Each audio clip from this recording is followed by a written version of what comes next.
ಒಂದು ಪ್ರಾಬ್ಲಮ್ನ ಹೇಗೆ ಒಂದು ಸಿಂಪ್ಲಿಫೈ ಮಾಡೋದಕ್ಕೆ ಅರಿಥಮೆಟಿಕ್ ಎಕ್ಸ್ಪ್ರೆಷನ್ಸು, ಆಲ್ಜಿಬ್ರಾಯಿಕ್ ಎಕ್ಸ್ಪ್ರೆಷನ್ಸ್ ಅಂತ ಹೇಳಿ, ಅರಿಥಮೆಟಿಕ್ ಅಲ್ಲಿ ಸಿಂಪಲ್ ಫ್ರಾಕ್ಷನ್ಸ್ ತನಕ ಕೆಲವೆಲ್ಲ ಹೇಳ್ಕೊಟ್ಟಿದೆ. ಸೊ ಆಲ್ಜಿಬ್ರಾಯಿಕ್ ಎಕ್ಸ್ಪ್ರೆಷನ್ಸ್ನ ಹೆಂಗೆ ಹ್ಯಾಂಡಲ್ ಮಾಡೋದು, ಆಲ್ಜಿಬ್ರಾಯಿಕ್ ಟರ್ಮ್ಸ್ ಅಂದ್ರೇನು, ಆಲ್ಜಿಬ್ರಾಯಿಕ್ ಎಕ್ಸ್ಪ್ರೆಷನ್ಸ್ ಅಂದ್ರೇನು, ಅದರಲ್ಲಿ ಮ್ಯಾಥಮೆಟಿಕಲ್ ಆಪರೇಷನ್ಸ್ ಅಂದ್ರೆ ಕೂಡೋದು, ಕಳೆಯೋದು, ಗುಣಿಸೋದು, ಭಾಗಿಸೋದು, addition, subtraction, multiplication and division, ಈ ಪ್ರಕ್ರಿಯೆದು ಇಂಟ್ರೊಡಕ್ಷನ್ ಎಲ್ಲ ಮಾಡಿ ಕೆಲವು ಲೆಕ್ಕ ಅಂತ ಒಂದು ಲೆವೆಲ್ಗೆ ಮಾಡಿದ್ವಿ. ಸೊ ಇವತ್ತು ತುಂಬಾ ಗ್ಯಾಪ್ ಆಗೋಗಿರೋದ್ರಿಂದ ನೆಕ್ಸ್ಟ್ ಪಾಠ ಹೇಳ್ಕೊಡೋದಕ್ಕೆ ಮುಂಚೆ ಒಂದ್ಸತಿ ರಿವಿಷನ್ ಮಾಡೋಣ. ರಿವಿಷನ್ ಮಾಡ್ಬೇಕಾದ್ರೆ ನಾನು ಏನ್ ಮಾಡಿದ್ದೀನಿ ಅಂತಂದ್ರೆ, ಸ್ವಲ್ಪ ಅವಾಗ ನಾವು ಮಾಡಿದಕ್ಕಿಂತ ಸ್ವಲ್ಪ ಒಂದೊಂದು ಲೆಕ್ಕ ದೊಡ್ಡ ಲೆಕ್ಕ ಆ ಥರ ಹಾಲೆಂಡ್ ಸ್ಟೀವನ್ ಬುಕ್ಕಲ್ಲಿ ಒಂದು ಎಕ್ಸರ್ಸೈಸ್ನಲ್ಲಿ ಸ್ವಲ್ಪ ಕಡೆನಲ್ಲಿ ಬರೋ ಥರದ್ದು ಪ್ರಾಬ್ಲಮ್ಸನ್ನು ತಗೊಂಡು ಒಂದೇ ಪ್ರಾಬ್ಲಮ್ನಲ್ಲಿ ಎಲ್ಲ ಥರದ್ದು ಪ್ರಕ್ರಿಯೆಗಳನ್ನ ಹೇಗೆ ಕಲ್ತ್ಕೋಬಹುದು ಅಂತ ಹೇಳಿ ಮಾಡ್ತಾ ಇದ್ದೀನಿ. ಸೊ ಇವತ್ತಿನ ದಿವಸ revision of basic mathematical operations. Basic mathematical operations ಅಂತಂದ್ರೆ addition, subtraction, multiplication, division, of course exponentiation and finding the root ಅದಿರುತ್ತೆ. ಬಟ್ ಆ ಆಪರೇಷನ್ಸ್ ಹೋಗೋದು ಬೇಡ. 4 ಮೇನ್ ಆಪರೇಷನ್ಸನ್ನು ಆಲ್ಜಿಬ್ರಾಯಿಕ್ ಟರ್ಮ್ಸ್ ಮತ್ತು ಎಕ್ಸ್ಪ್ರೆಷನ್ಸ್ಗೆ ಹೇಗೆ ಅಪ್ಲೈ ಮಾಡೋದು, ಹೇಗೆ ಮಾಡೋದು ಅಂತ ಹೇಳಿ. ಸೊ ಅದಕ್ಕೆ ಫಸ್ಟ್ ಅಡಿಷನ್ಗೆ ಈ 2 ರಿವಿಷನ್ ಪ್ರಾಬ್ಲಮ್ ಹಾಕ್ಕೊಂಡಿದ್ದೀನಿ. ಸೊ ಇದು ಪ್ರಾಬ್ಲಮ್ 1 ಅಡಿಷನ್ ಅಲ್ಲಿ, ಇದು ಪ್ರಾಬ್ಲಮ್ 2. ಸೊ ಫಸ್ಟ್ ಪ್ರಾಬ್ಲಮ್ 1 ಮಾಡೋಣ. ಇವು ಎರಡೂ ಒಂದ್ ಕಡೆಗೇನೆ ಮಾಡೋಕ್ಕಾಗೋ ಹಾಗೆ ನಾನು ಏನ್ ಮಾಡ್ತೀನಿ ಅಂತಂದ್ರೆ, ಸ್ವಲ್ಪ ಇಲ್ಲಿ ಮಧ್ಯೆ ಒಂದು ಗೀಟ್ ಹಾಕೋತೀನಿ. ಹಾಕೊಂಡು ಇಲ್ಲಿ ಫಸ್ಟ್ ಪ್ರಾಬ್ಲಮ್ ಮಾಡೋಣ. ಅದೇ ಥರನೇ ಸೆಕೆಂಡ್ ಪ್ರಾಬ್ಲಮ್ದು ಪ್ರೊಸೀಜರ್ ಹೇಗೆ ಸೇಮ್ ಇರುತ್ತೆ ಅಂತ ಹೇಳ್ಬಿಟ್ಟು ನೋಡೋದು. ಫಸ್ಟ್ ಪ್ರಾಬ್ಲಮ್ಮು ಈ ಕಡೆಗೆ, ಸೆಕೆಂಡ್ ಪ್ರಾಬ್ಲಮನ್ನ ಮಾಡ್ತೀನಿ ಅಂತ ಇಟ್ಕೊಳ್ಳೋಣ. ಸೊ ಅಡಿಷನ್, ಸಬ್ಟ್ರಾಕ್ಷನ್ ಈ 2 ಆಪರೇಷನ್ ಅಲ್ಲಿ ನಾವು ಲೈಕ್ ಟರ್ಮ್ಸ್ ಏನಿರುತ್ತೆ, ಆ ಲೈಕ್ ಟರ್ಮ್ಸಿನ ನ್ಯೂಮರಿಕಲ್ ಕೋಎಫಿಷಿಯೆಂಟ್ಸ್ ಏನಿರುತ್ತೆ, ಆ ನ್ಯೂಮರಿಕಲ್ ಕೋಎಫಿಷಿಯೆಂಟ್ಸ್ ಮೇಲೆ ನಾವು ಅಡಿಷನ್, ಸಬ್ಟ್ರಾಕ್ಷನ್ ಆಪರೇಷನ್ ಮಾಡ್ತೀವಿ ಅಂತ ಹೇಳೋದು. ಲೈಕ್ ಟರ್ಮ್ಸ್ ಅಂತಂತಂದ್ರೆ, ಈಗ ಫಸ್ಟ್ ಪ್ರಾಬ್ಲಮ್ನಲ್ಲಿ ಫಸ್ಟ್ ಟರ್ಮ್ ತಗೊಳ್ಳಿ. ಫಸ್ಟ್ ಟರ್ಮ್ ಏನಿದೆ, ನ್ಯೂಮರಿಕಲ್ ಕೋಎಫಿಷಿಯೆಂಟ್ ಒಂದು ಫ್ರಾಕ್ಷನ್ ಇದೆ 3/8 ಅಂತೇಳಿ. ಹಿಂದೆ ಏನು ಸೈನ್ ಬರ್ದಿಲ್ಲ. ಹಿಂದೆ ಏನು ಸೈನ್ ಬರಿದೆ ಹೋದ್ರೆ ಅದಕ್ಕೆ ಪ್ಲಸ್ ಅಂತ ನಾವು ಅನ್ಕೋತೀವಿ. So plus 3/8 sign is plus, numerical coefficient ಅಂತ ಯಾಕೆ ಕರಿತೀವಿ ಅಂತಂದ್ರೆ, ಈ 3/8 ಅನ್ನೋದು x² ಅನ್ನೋ ಒಂದು ಆಲ್ಜಿಬ್ರಾಯಿಕ್ ಟರ್ಮ್ನ ಗುಣಿಸ್ತಾ ಇದೆ ಅಂತ. ಸೊ ಗುಣಿಸೋ ಅದಕ್ಕೆಲ್ಲ ಫ್ಯಾಕ್ಟರ್ ಅಂತಾನು ಕರೀತಾರೆ. ಒಂದ್ ಪಕ್ಕ ಇನ್ನೊಂದು ಪಕ್ಕ ಫ್ಯಾಕ್ಟರ್ಸ್ ಬರೆದಾಗ ಒಂದಕ್ಕೆ ಇನ್ನೊಂದು ಕೋಎಫಿಷಿಯೆಂಟ್ ಅಂತ ಹೇಳ್ತೀವಿ. ಈ x² ನ ಈ 3/8 ಗುಣಿಸ್ತಾ ಇರೋದ್ರಿಂದ ಅದನ್ನ x² ಕೋಎಫಿಷಿಯೆಂಟ್ ಪ್ಲಸ್ 3/8 ಅಂತ ಹೇಳ್ತೀವಿ. ಯಾವುದೇ ನ್ಯೂಮರಿಕಲ್ ಕೋಎಫಿಷಿಯೆಂಟ್ ಹೇಳ್ಬೇಕಾದ್ರೂ ಅದರದ್ದು ಸೈನ್ ಸಮೇತ ಹೇಳ್ಬೇಕು. 3/8 ಇದ್ರೆ ಇಲ್ಲಿ ಪ್ಲಸ್ 3/8 ಅಂತ. ಆಲ್ಜಿಬ್ರಾಯಿಕ್ ಟರ್ಮ್ ಅಂದ್ರೆ ಏನು, ಆಲ್ಜಿಬ್ರಾಯಿಕ್ ಟರ್ಮ್ ನಲ್ಲಿ ಒಂದು ಸೈನ್ ಇರುತ್ತೆ, ನ್ಯೂಮರಿಕಲ್ ಕೋಎಫಿಷಿಯೆಂಟ್ ಇರುತ್ತೆ, ಅಂಡ್ ದೆನ್ ವೇರಿಯಬಲ್ಸ್ಗೆ ಆಲ್ಫಾಬೆಟ್ ಉಪಯೋಗಿಸ್ಬಿಟ್ಟು ಅದಕ್ಕೊಂದು ಬೇಸ್ ಆಲ್ಫಾಬೆಟ್ ಏನಿರುತ್ತೆ, ಅದಕ್ಕೊಂದು ಇಂಡೆಕ್ಸ್ ಇರುತ್ತೆ, ಅದರದ್ದು ಪವರ್ ತೋರಿಸುತ್ತೆ. So N algebraic term will consist of sine, numerical coefficient and variable. First term ಅಲ್ಲಿ ಒಂದೇ ವೇರಿಯಬಲ್ ಇದೆ ಎಕ್ಸ್ ಅಂತ, ಅದಕ್ಕೆ ಪವರ್ 2 ಅಂತಿದೆ, x² ಅಂತಿದೆ. ಸೆಕೆಂಡ್ ಟರ್ಮಿಗೆ ಬಂದ್ರೆ ಅಲ್ಲಿ ಸೈನ್ ಮೈನಸ್ ಇದೆ, ಕೋಎಫಿಷಿಯೆಂಟ್ 5/3 ಇದೆ, XY ಅಂತ ಇದೆ. ಅಂದ್ರೆ 2 ವೇರಿಯಬಲ್ಸ್ ಇದೆ ಇಲ್ಲಿ, ಎಕ್ಸ್ ಮತ್ತೆ ವೈ. ಒಂದು ಆಲ್ಜಿಬ್ರಾಯಿಕ್ ಟರ್ಮ್ ನಲ್ಲಿ ಸೈನ್ ಮೈನಸ್ ಅಂದ್ರೆ -1 ಅಂತ ಲೆಕ್ಕ ಇಟ್ಕೊಳ್ಳೋದು, 5/3 ಅನ್ನೋದು ನ್ಯೂಮರಿಕಲ್ ಕೋಎಫಿಷಿಯೆಂಟ್, ಎಕ್ಸ್ ಅನ್ನೋದು ಒಂದು ವೇರಿಯಬಲ್, ವೈ ಅನ್ನೋದು ವೇರಿಯಬಲ್. ಇವೆಲ್ಲನೂ ಒಂದಕ್ಕೊಂದಕ್ಕೆ ಫ್ಯಾಕ್ಟರ್ಸ್. ಅಂದ್ರೆ -1 × 5/3 × x × y ಅಂತ. So basically algebraic term is the product of sine, numerical coefficient and the variables with their powers ಅಥವಾ ಇಂಡೆಕ್ಸ್ಗಳು. ಎಕ್ಸ್ಗೆ ಪವರ್ 1 ಇದೆ, ವೈಗೂ ಪವರ್ 1 ಇದೆ. ದೇರ್ ಫಾರ್ ಫಸ್ಟ್ ಟರ್ಮ್ ನಲ್ಲಿ ಆಲ್ಜಿಬ್ರಾಯಿಕ್ ಟರ್ಮ್ x² ಅಂತ, second ಅಲ್ಲಿ algebraic term is XY ಅಂತ ಹೇಳಿ. So third ಅಲ್ಲಿ algebraic term y² ಅಂತ ಹೇಳಿ. ಫಸ್ಟ್ ಅಲ್ಲಿ x² ಕೋಎಫಿಷಿಯೆಂಟ್ 3/8, ಇಲ್ಲಿ XY ಗೆ ಕೋಎಫಿಷಿಯೆಂಟ್ 5/3, ಇಲ್ಲಿ y² ಗೆ ಕೋಎಫಿಷಿಯೆಂಟ್ -7.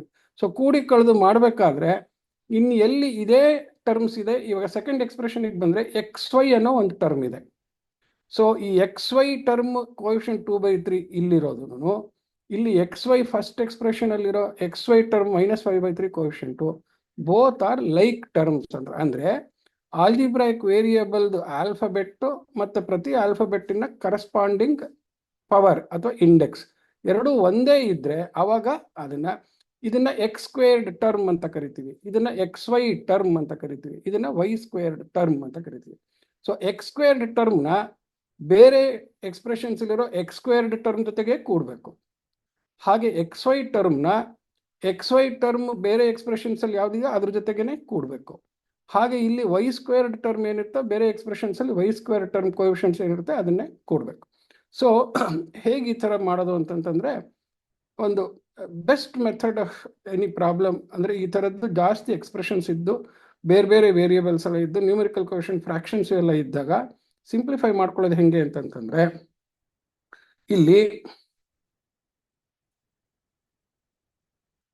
ಫಸ್ಟ್ ಎಕ್ಸ್ಪ್ರೆಷನ್ ಅಲ್ಲಿ ಯಾರ್ಯಾರು ಇದಾರೆ ವೇರಿಯೇಬಲ್ಸ್ ಅವ್ರನ್ನ ಬರ್ಕೊಳ್ಳೋದು. ಎಕ್ಸ್ ಸ್ಕ್ವೇರ್ಡ್ ಅಂತ ಒಂದು ವೇರಿಯೇಬಲ್ ಇದೆ, ಎಕ್ಸ್ ವೈ ಅನ್ನೋದು ಒಂದು ಟರ್ಮ್ ಇದೆ, ವೈ ಸ್ಕ್ವೇರ್ಡ್ ಅನ್ನೋದು ಒಂದು ಟರ್ಮ್ ಇದೆ. ಸೊ ಫಸ್ಟ್ ಎಕ್ಸ್ಪ್ರೆಷನ್ ಇಂದ ಇವು 3 ಟರ್ಮ್ ಬಂತು. ಇದು ಫಸ್ಟ್ ಎಕ್ಸ್ಪ್ರೆಷನ್, ಇದಿಷ್ಟು. ಈ ಕೋಲನ್ ಹಾಕಿದ್ಮೇಲೆ ಬರ್ದಿರೋದು ಇನ್ನೊಂದು ಸೆಕೆಂಡ್ ಎಕ್ಸ್ಪ್ರೆಷನ್. ಆ ಸೆಕೆಂಡ್ ಎಕ್ಸ್ಪ್ರೆಷನ್ ಅಲ್ಲಿ ಯಾವ ಟರ್ಮ್ ಇದೆ? ಎಕ್ಸ್ ವೈ ಇದೆ, ಎಕ್ಸ್ ವೈ ಆಗ್ಲೇ ಬರ್ಕೊಂಡಿದೀವಿ, ಸೊ ಇನ್ನು ಮತ್ತೆ ಬರ್ಕೋಬೇಕಾಗಿಲ್ಲ. ವೈ ಸ್ಕ್ವೇರ್ಡ್ ಇದೆ, ವೈ ಸ್ಕ್ವೇರ್ಡ್ ಆಗ್ಲೇ ಬರ್ಕೊಂಡಿದೀವಿ, ಇನ್ಯಾವುದೋ ಅಡಿಷನಲ್ ಟರ್ಮ್ ಇಲ್ಲ. ಅಲ್ಲಿಗೆ ಈ ಟರ್ಮ್ ನಲ್ಲಿನೋ ಟರ್ಮ್ಸ್ ನ ವೆರಿಫೈ ಮಾಡಿ ಎಕ್ಸ್ಟ್ರಾ ಬೇರೆ ಟರ್ಮ್ ಇದ್ರೆ ಅದನ್ನ ಬರ್ಕೋಬೇಕಾಯ್ತು, ಇಲ್ಲ. ಥರ್ಡ್ ಬಂದಾಗ ಈ ಎಕ್ಸ್ಪ್ರೆಷನ್ ಅಲ್ಲಿ first term X squared term, X squared ಆಗ್ಲೇ ಬರ್ಕೊಂಡಿದೀವಿ. Second term Y squared term ಆಗಲಿ. ಸೊ ಈ ಮೂರೂ ಎಕ್ಸ್ಪ್ರೆಷನ್ ಇಂದ ಒಟ್ಟು ಎಷ್ಟು ಟೈಪ್ ಆಫ್ ಟರ್ಮ್ಸ್ ಇದೆ? 3 ಟೈಪ್ ಇದೆ. ಒಂದು ಟರ್ಮ್ ಎಕ್ಸ್ ಸ್ಕ್ವೇರ್ಡ್, ಇನ್ನೊಂದು ಟರ್ಮ್ ಎಕ್ಸ್ ವೈ, ಇನ್ನೊಂದು ಟರ್ಮು ವೈ ಸ್ಕ್ವೇರ್ಡ್ ಇದೆ ಅಂತ ಆಯ್ತು. ಈಗ ಏನ್ ಮಾಡ್ಬೇಕು? ಫಸ್ಟ್ ಎಕ್ಸ್ಪ್ರೆಷನ್ ಅಲ್ಲಿ ಎಕ್ಸ್ ಸ್ಕ್ವೇರ್ಡ್ ಕೋಎಫಿಷಿಯಂಟ್ ಎಷ್ಟಿದೆ? 3/8. ಹಾಗೇನೆ x y coefficient first expression ಅಲ್ಲಿ ಎಷ್ಟಿದೆ? -5/3. ಹಾಗೆ ವೈ ಸ್ಕ್ವೇರ್ಡ್ ಕೋಎಫಿಷಿಯಂಟ್ ಎಷ್ಟಿದೆ ಫಸ್ಟ್ ಎಕ್ಸ್ಪ್ರೆಷನ್ ಅಲ್ಲಿ? -7. ಸೊ ಇದು ಫಸ್ಟ್ ಎಕ್ಸ್ಪ್ರೆಷನ್. ಓಕೆ. ಅದಾದ್ಮೇಲೆ ಸೆಕೆಂಡ್ ಎಕ್ಸ್ಪ್ರೆಷನ್, ಅದರಲ್ಲಿ ಕೋಎಫಿಷಿಯಂಟ್ ಬಂದ್ರೆ ಇಲ್ಲಿ ಎಕ್ಸ್ ಸ್ಕ್ವೇರ್ಡ್ ಟರ್ಮ್ ಇಲ್ಲ, ಸೊ ಅದಕ್ಕೆ ಒಂದು ಡ್ಯಾಶ್ ಹಾಕೊಳ್ಳೋದು. ನೆಕ್ಸ್ಟ್ ಎಕ್ಸ್ ವೈ ಟರ್ಮ್ ಇದೆ, ಎಕ್ಸ್ ವೈ ಟರ್ಮಿನ ನ್ಯೂಮರಿಕಲ್ ಕೋಎಫಿಷಿಯಂಟ್ ಏನು? 2/3 ಹಿಂದೆ ಏನು ಸೈನ್ ಕೊಟ್ಟಿಲ್ಲದಾದ್ರೆ ಪ್ಲಸ್ ಅಂತ, ಸೊ +2/3 ಅಂತ. ನೆಕ್ಸ್ಟ್ ಟರ್ಮ್ ಯಾವ್ದಿದೆ ಇಲ್ಲಿ ಸೆಕೆಂಡ್ ಎಕ್ಸ್ಪ್ರೆಷನ್ ಅಲ್ಲಿ? ವೈ ಸ್ಕ್ವೇರ್ಡ್ ಇದೆ. So Y squared numerical coefficient ಎಷ್ಟು? +18/5 ಅಂತಿದೆ. ಸರಿನಾ? ಅಲ್ಲಿಗೆ ಸೆಕೆಂಡ್ ಎಕ್ಸ್ಪ್ರೆಷನ್ ಏನೇನ್ ಟರ್ಮ್ ಇತ್ತು ಅದ್ರ ನ್ಯೂಮರಿಕಲ್ ಕೋಎಫಿಷಿಯಂಟ್ಸ್ ನ ಆ ಟರ್ಮ್ ಕೆಳಗೆ ಬರ್ಕೊಂಡ್ವಿ. So we are now grouping the coefficients of like terms. ಆ ಪ್ರೊಸೀಜರ್ ಮಾಡ್ತಾ ಇದೀವಿ. ನೆಕ್ಸ್ಟ್ ಥರ್ಡ್ ಎಕ್ಸ್ಪ್ರೆಷನ್ ಬಂದ್ರೆ ಎಕ್ಸ್ ಸ್ಕ್ವೇರ್ಡ್ ಟರ್ಮ್ ಇದೆ. ಸೊ ಫಸ್ಟ್ ಇಲ್ಲಿ ಎಕ್ಸ್ ಸ್ಕ್ವೇರ್ಡ್ ಟರ್ಮ್ ಅಲ್ಲಿ ಅದ್ರ ಕೋಎಫಿಷಿಯಂಟ್ ಎಷ್ಟಿದೆ? -5/8 ಅಂತಿದೆ. ಇದು ಥರ್ಡ್ ಎಕ್ಸ್ಪ್ರೆಷನ್. ಹಾಗೆ ಇನ್ನೊಂದು ಟರ್ಮ್ ಏನಿದೆ? ವೈ ಸ್ಕ್ವೇರ್ಡ್ ಇದೆ. ಅಂದ್ರೆ ಇಲ್ಲಿ ಎಕ್ಸ್ ವೈ ಟರ್ಮ್ ಇಲ್ಲ, ಅಲ್ಲಿಗೆ ಏನು ಇಲ್ಲ, ಡ್ಯಾಶ್ ಹಾಕೊಳ್ಳೋದು. ಇಲ್ಲಿ 4y ಸ್ಕ್ವೇರ್ಡ್ ಇದೆ. ಸೊ ಇಲ್ಲಿ ವೈ ಸ್ಕ್ವೇರ್ಡ್ ಕೋಎಫಿಷಿಯಂಟ್ ಎಷ್ಟು? +4 ಅಂತ ಹೇಳಿ. ಸೊ ವೈ ಸ್ಕ್ವೇರ್ಡ್ ಟರ್ಮ್ ಎಲ್ಲಾದ್ರಲ್ಲೂ ಇತ್ತು, ಆಯ್ತು. ಸೊ ಈಗ ಏನ್ ಮಾಡ್ಬೇಕು? ಈ ಎಕ್ಸ್ ಸ್ಕ್ವೇರ್ಡ್ ಕೋಎಫಿಷಿಯಂಟ್ ಅನ್ನ ಕೂಡ್ಬೇಕು ನಾನು. 3/8 -5/8. ಸೊ ಇದೇನ್ ತರ ಆಗತ್ತೆ ಅಂತಂದ್ರೆ 3/8 -5/8. ಇದನ್ನ ಸಿಂಪ್ಲಿಫೈ ಮಾಡಿದ್ರೆ ಅದು ಈ ಎಕ್ಸ್ ಸ್ಕ್ವೇರ್ಡಿನ ಕೋಎಫಿಷಿಯಂಟ್ ಆಗತ್ತೆ. ಹಾಗೇನೆ ಇಲ್ಲಿ -5 ಈ ಪ್ಲಸ್ ಅಂತ ಬರ್ಕೊಳ್ಳೋಣ. ಇವಾಗ ನೆಕ್ಸ್ಟ್ ಪ್ಲಸ್ ಅಂತ ಬರ್ಕೊಂಡು ಈ ಕೋಎಫಿಷಿಯಂಟ್ಸ್ ನೋಡ್ಕೊಳ್ಳೋಣ. -5/3 +2/3 ಇದ್ರ ಕೋಎಫಿಷಿಯಂಟ್ ಎಕ್ಸ್ ವೈ ಆಗತ್ತೆ. ಮತ್ತೆ ಪ್ಲಸ್ ಅಂದ್ರೆ ಏನ್ ಮಾಡ್ತಾ ಇದೀವಿ? Addition process of x y term, addition process of x squared term, ಆ ತರ ಮಾಡ್ತಾ ಇದೀವಿ. ಈಗ ವೈ ಸ್ಕ್ವೇರ್ಡ್ ಟರ್ಮ್ಗೆ ಸೊ ಪ್ರತಿಯೊಂದಕ್ಕೂ ಎಕ್ಸ್ಪ್ರೆಷನ್ ಹೆಂಗಿರುತ್ತೆ? ಪ್ಲಸ್ ಮೈನಸ್ ಈ ತರ ಇರುತ್ತೆ. ನಾವು ಫಸ್ಟ್ ಪ್ಲಸ್ ಅಂತ ಬರ್ಕೊಂಡ್ಬಿಡೋದು. ಸಿಂಪ್ಲಿಫೈ ಮಾಡಿದ್ಮೇಲೆ ಏನ್ ಬರುತ್ತೆ ನೋಡೋದು. ಪ್ಲಸ್ ಬಂದ್ರೆ ಪ್ಲಸ್ ಇಂಟು ಪ್ಲಸ್ ಪ್ಲಸ್ ಆಗುತ್ತೆ. ಸಿಂಪ್ಲಿಫೈ ಮಾಡಿದ್ಮೇಲೆ ಮೈನಸ್ ಬಂದ್ರೆ ಮೈನಸ್ ಇಂಟು ಪ್ಲಸ್ ಮೈನಸ್ ಆಗುತ್ತೆ, ಆ ತರ. ಸೊ ಈ ತರ ಮಾಡ್ತಾ ಇದೆ ಕರೆಕ್ಟ್ ಪ್ರೊಸೀಜರ್ ಅಲ್ಲಿ, ತಪ್ಪಾಗೋದಿಲ್ಲ ಲೆಕ್ಕ. ನೆಕ್ಸ್ಟ್ ವೈ ಸ್ಕ್ವೇರ್ಡ್ಗೂ ಅಷ್ಟೇ. ಎಷ್ಟಿದೆ? 3 ಕೋಎಫಿಷಿಯಂಟ್ಸ್ ಇದ್ದಾರೆ. ಯಾರ್ಯಾರು? -7 +18/5 +4 ಸೊ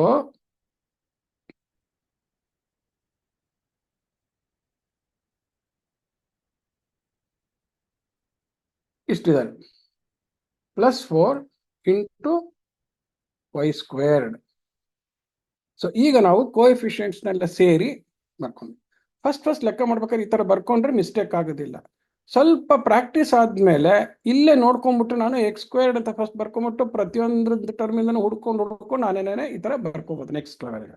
ಬಟ್ ಫಸ್ಟ್ ಇದನ್ನ ಪ್ರೊಸೀಜರ್ ಪ್ರಾಕ್ಟೀಸ್ ಮಾಡ್ಬೇಕು. ಇನ್ನು ಈಗ ಶುರು ಮಾಡ್ತಾ ಇದ್ರೆ ದೊಡ್ಡ ಲೆಕ್ಕ, ಅದಕ್ಕೋಸ್ಕರ. ಓಕೆ, ಈಗ ನಮ್ಗೆ 3/8 - 5/8 ಅಂತಿದೆ. ಸೊ ಇದ್ರದ್ದು ಸಿಂಪ್ಲಿಫಿಕೇಶನ್ ಮಾಡೋದಕ್ಕೆ ನನಗೆ 8 ಅನ್ನೋದು LCM, ಮೇಲ್ಗಡೆಗೆ 3, 8 1 8. ಸೊ ಒಂದು ಕೋಎಫಿಷಿಯೆಂಟ್ ಬಂತು 1 × 3 3. ಹಾಗೆ 8ರಿಂದ 8 ಡಿವೈಡ್ ಮಾಡಿದ್ರೆ ಡಿನಾಮಿನೇಟರ್ ಆಫ್ ದಿ ಫ್ರಾಕ್ಷನ್ ಇಂದ ಕಾಮನ್ ಡಿನಾಮಿನೇಟರ್ ಡಿವೈಡ್ ಮಾಡಿದ್ರೆ ಕೋಶೆಂಟ್ ಬರುತ್ತೆ. So 8 / 8 quotient 1. ಆ ಕೋಶೆಂಟ್ ಇಂದ ಆ 8 ನ್ಯೂಮರೇಟರ್ ಗುಣಿಸ್ಬೇಕು ನಾನು. ಗುಣಿಸಿದ್ರೆ ಏನ್ ಬರುತ್ತೆ? 1 × 5 5. ಮಧ್ಯ ಈ ಪ್ರೋಸೆಸ್ ಮಾಡ್ಬೇಕಾದ್ರೆ ಮಧ್ಯ ಏನಿತ್ತು? ಸೈನು 5 ಇತ್ತು. So 1 - 5. So into x² plus ಇಲ್ಲಿಗೆ ಬಂದ್ರೆ 3 ಅನ್ನೋದು LCM. ಯಾಕೆ? ಎರಡಕ್ಕೂ 3 ಇರೋದು. ಸೊ 3 × 3 1 × -5 -5 ಪ್ಲಸ್ 3 × 3 ಪ್ಲಸ್ 2 ಆಯ್ತು ಇಂಟು XY ಅಂತ ಆಯ್ತು. ಪ್ಲಸ್ ಇಲ್ಲಿ 7 ಅಂದ್ರೆ 7/1, 4 ಅಂದ್ರೆ 4/1. ಸೊ ಇಲ್ಲಿ 1, 5, 1 ಅಂತಂದ್ರೆ LCM ಎಷ್ಟಾಗುತ್ತೆ? 5. ಅದಕ್ಕೆ ಕಾಮನ್ ಡಿನಾಮಿನೇಟರ್ ಎಷ್ಟಂತ ತಗೊಳ್ತಾ ಇದ್ವಿ? 5 ಅಂತ. ಸೊ ಅವಾಗ ಏನಾಗುತ್ತೆ? 5 / 1 ಅಂದ್ರೆ ಕೋಶೆಂಟ್ 5 ಬರುತ್ತೆ. ಸೊ 5 × -7 -35. ಇಲ್ಲಿ 5 ಇಂದ ಡಿವೈಡ್ ಮಾಡಿದಾಗ 1 ಕೋಶೆಂಟ್ ಬರುತ್ತೆ. ಸೊ 1 × 18 18 ಅಂತ ಆಗುತ್ತೆ. ಇಲ್ಲಿ 1 ಇಂದ 5 ಡಿವೈಡ್ ಮಾಡಿದಾಗ 5 ಬರುತ್ತೆ. 5 ಕೋಶೆಂಟ್ ಇಂದ 4 ಗುಣಿಸಿದ್ರೆ 5 × 4 20 ಅಂತ ಬರುತ್ತೆ. ಈಗ ಇಲ್ಲೇನೇನೆ ನಾವು ಇದ್ರದ್ದು ನ್ಯೂಮರೇಟರ್ ಸಿಂಪ್ಲಿಫಿಕೇಶನ್ ಹಿಂಗೆ -2, ಇಲ್ಲಿ ಮಾಡಿದ್ರೆ -3. ಇಲ್ಲೇನ್ ಬರುತ್ತೆ ನೋಡಿ? ಇಲ್ಲಿ 18 20 38. 38ರಲ್ಲಿ 35 ಕಳೆದ್ರೆ 3 ಅಂತ ಬಂತು. ಸೊ ಬಂದ ತಕ್ಷಣನೇ ಕ್ಲೀನಾಗಿ ನಮಗೆ ಫೈನಲ್ ಉತ್ತರ ಬಂತು. ಇಲ್ಲಿ numerator is -2, denominator is 8 x² ಅಂತ ಬಂತು. ಇಲ್ಲಿ -3 ಅಂತ ಬಂದಿದೆ. ಸೊ ಮೈನಸ್ ಇಂಟು ಪ್ಲಸ್ -3/3 ಅಂತಂತಂದ್ರೆ ಏನಾಗುತ್ತೆ? ಹೊಟ್ಟೋಗುತ್ತೆ. ಸೊ -xy 3ರಿಂದ 3 ಭಾಗಿಸಿದ್ರೆ ಏನಾಗುತ್ತೆ? -3 divided by 3 becomes -1. So minus into plus minus 1 × xy ಅಂತ ಆಗುತ್ತೆ. ಹಾಗೇನೆ ಇಲ್ಲಿ 3 ನ್ಯೂಮರೇಟರ್ ಇದೆ, ಪ್ಲಸ್ ಇದೆ, plus into plus plus 3 ನ್ಯೂಮರೇಟರು, 5 ಡಿನಾಮಿನೇಟರು y². So ಈಗ we have got the final sum of the 3 algebraic expressions. So 3 terms x² xy y², ಅವುಗಳ ಕೋಎಫಿಷಿಯೆಂಟ್ಸ್ನೆಲ್ಲ ಸೈನಿಗೆ ಬೆಲೆ ಕೊಟ್ಟು ಕೂಡಿದಾಗ ನಮಗೆ ಫೈನಲ್ ಕೋಎಫಿಷಿಯೆಂಟ್ಸ್. ಸೊ ಕೂಡಬೇಕಾದ್ರೆ ನಮಗೆ ಅರಿಥಮೆಟಿಕ್ ನಂಬರ್ಸ್ ಅಂದ್ರೆ ನ್ಯೂಮರಲ್ಸ್ ಮಾತ್ರ ಕೂಡ್ತೀವಿ ಆ ಟರ್ಮ್ಸ್ಗೆ. ಸೊ ಇಲ್ಲಿ 3/8 x² ಇದೆ, ಇಲ್ಲಿ 5/8 x² ಇದೆ. ಎರಡನ್ನು ಕೂಡು ಅಂತಂದ್ರೆ ಎಷ್ಟು x² ಆಯ್ತು ಅಂದ್ರೆ -2/8 x² ಆಯ್ತು ಅಂತ. ಸೊ 4 x² -2 x² ಅಂತಂದ್ರೆ ಏನ್ ಹೇಳ್ತೀವಿ? 4 - 2 2 x² ಅಂತ ಹೇಳ್ದಂಗೆ ಫ್ರಾಕ್ಷನ್ ಅಲ್ಲಿ ಬಂತು. ಸೊ ಇದು ಫಸ್ಟ್ ಪ್ರಾಬ್ಲಮ್ ಆಯ್ತು.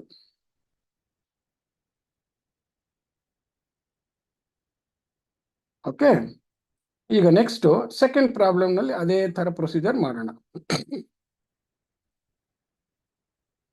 ಸೊ ಫಸ್ಟ್ ಪ್ರಾಬ್ಲಮ್ ಆಯ್ತು. ಸೆಕೆಂಡ್ ಪ್ರಾಬ್ಲಮ್ ನಲ್ಲಿ ಇಲ್ಲೂ ಅಷ್ಟೇ ಎಕ್ಸ್ಪ್ರೆಷನ್ 1,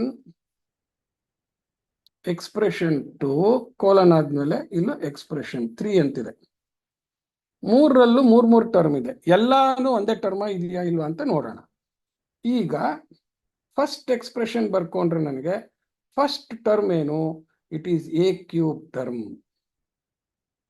ಸೆಕೆಂಡ್ ಟರ್ಮ್ ಏನು? a²b term. ಥರ್ಡ್ ಯಾವುದು? b³ term. ಇಲ್ಲಿಗೆ ಬಂದಾಗ a²b ಇಲ್ಲಿದೆಯಾ? ಇಲ್ಲೂ a²b. ನೋಡಿ, ಕೇರ್ಫುಲ್ ಆಗಿರ್ಬೇಕು. ಒಂದೊಂದ್ಸತಿ ಅರ್ಜೆಂಟಲ್ಲಿ ab² ಇದೆ ಅನ್ಕೊಂಡ್ಬಿಡ್ತೀವಿ. ಇದು ಎ ಬಿ ಸ್ಕ್ವೇರ್ಡ್ ಬೇರೆ, ಎ ಸ್ಕ್ವೇರ್ಡ್ ಬಿ ಬೇರೆ. ಎ ಬಿ ಸ್ಕ್ವೇರ್ಡ್ ಅಲ್ಲಿ ಎಗೆ ನೀವು ಪವರ್ 1, ಬಿಗೆ ಪವರ್ 2. ಅದೇ ಎ ಸ್ಕ್ವೇರ್ಡ್ ಬಿ ನಲ್ಲಿ ಎಗೆ ಪವರ್ 2, ಬಿಗೆ ಪವರ್ 1 ಬೇರೆ ಬೇರೆ ಆಗೋಯ್ತದೆ. The two are different. ಹಿಂದಿನ ಕ್ಲಾಸಲ್ಲಿ ಹೇಳ್ಕೊಡ್ತೀನಿ ಯಾಕೆ A squared B is different from A B squared ಅಂತ.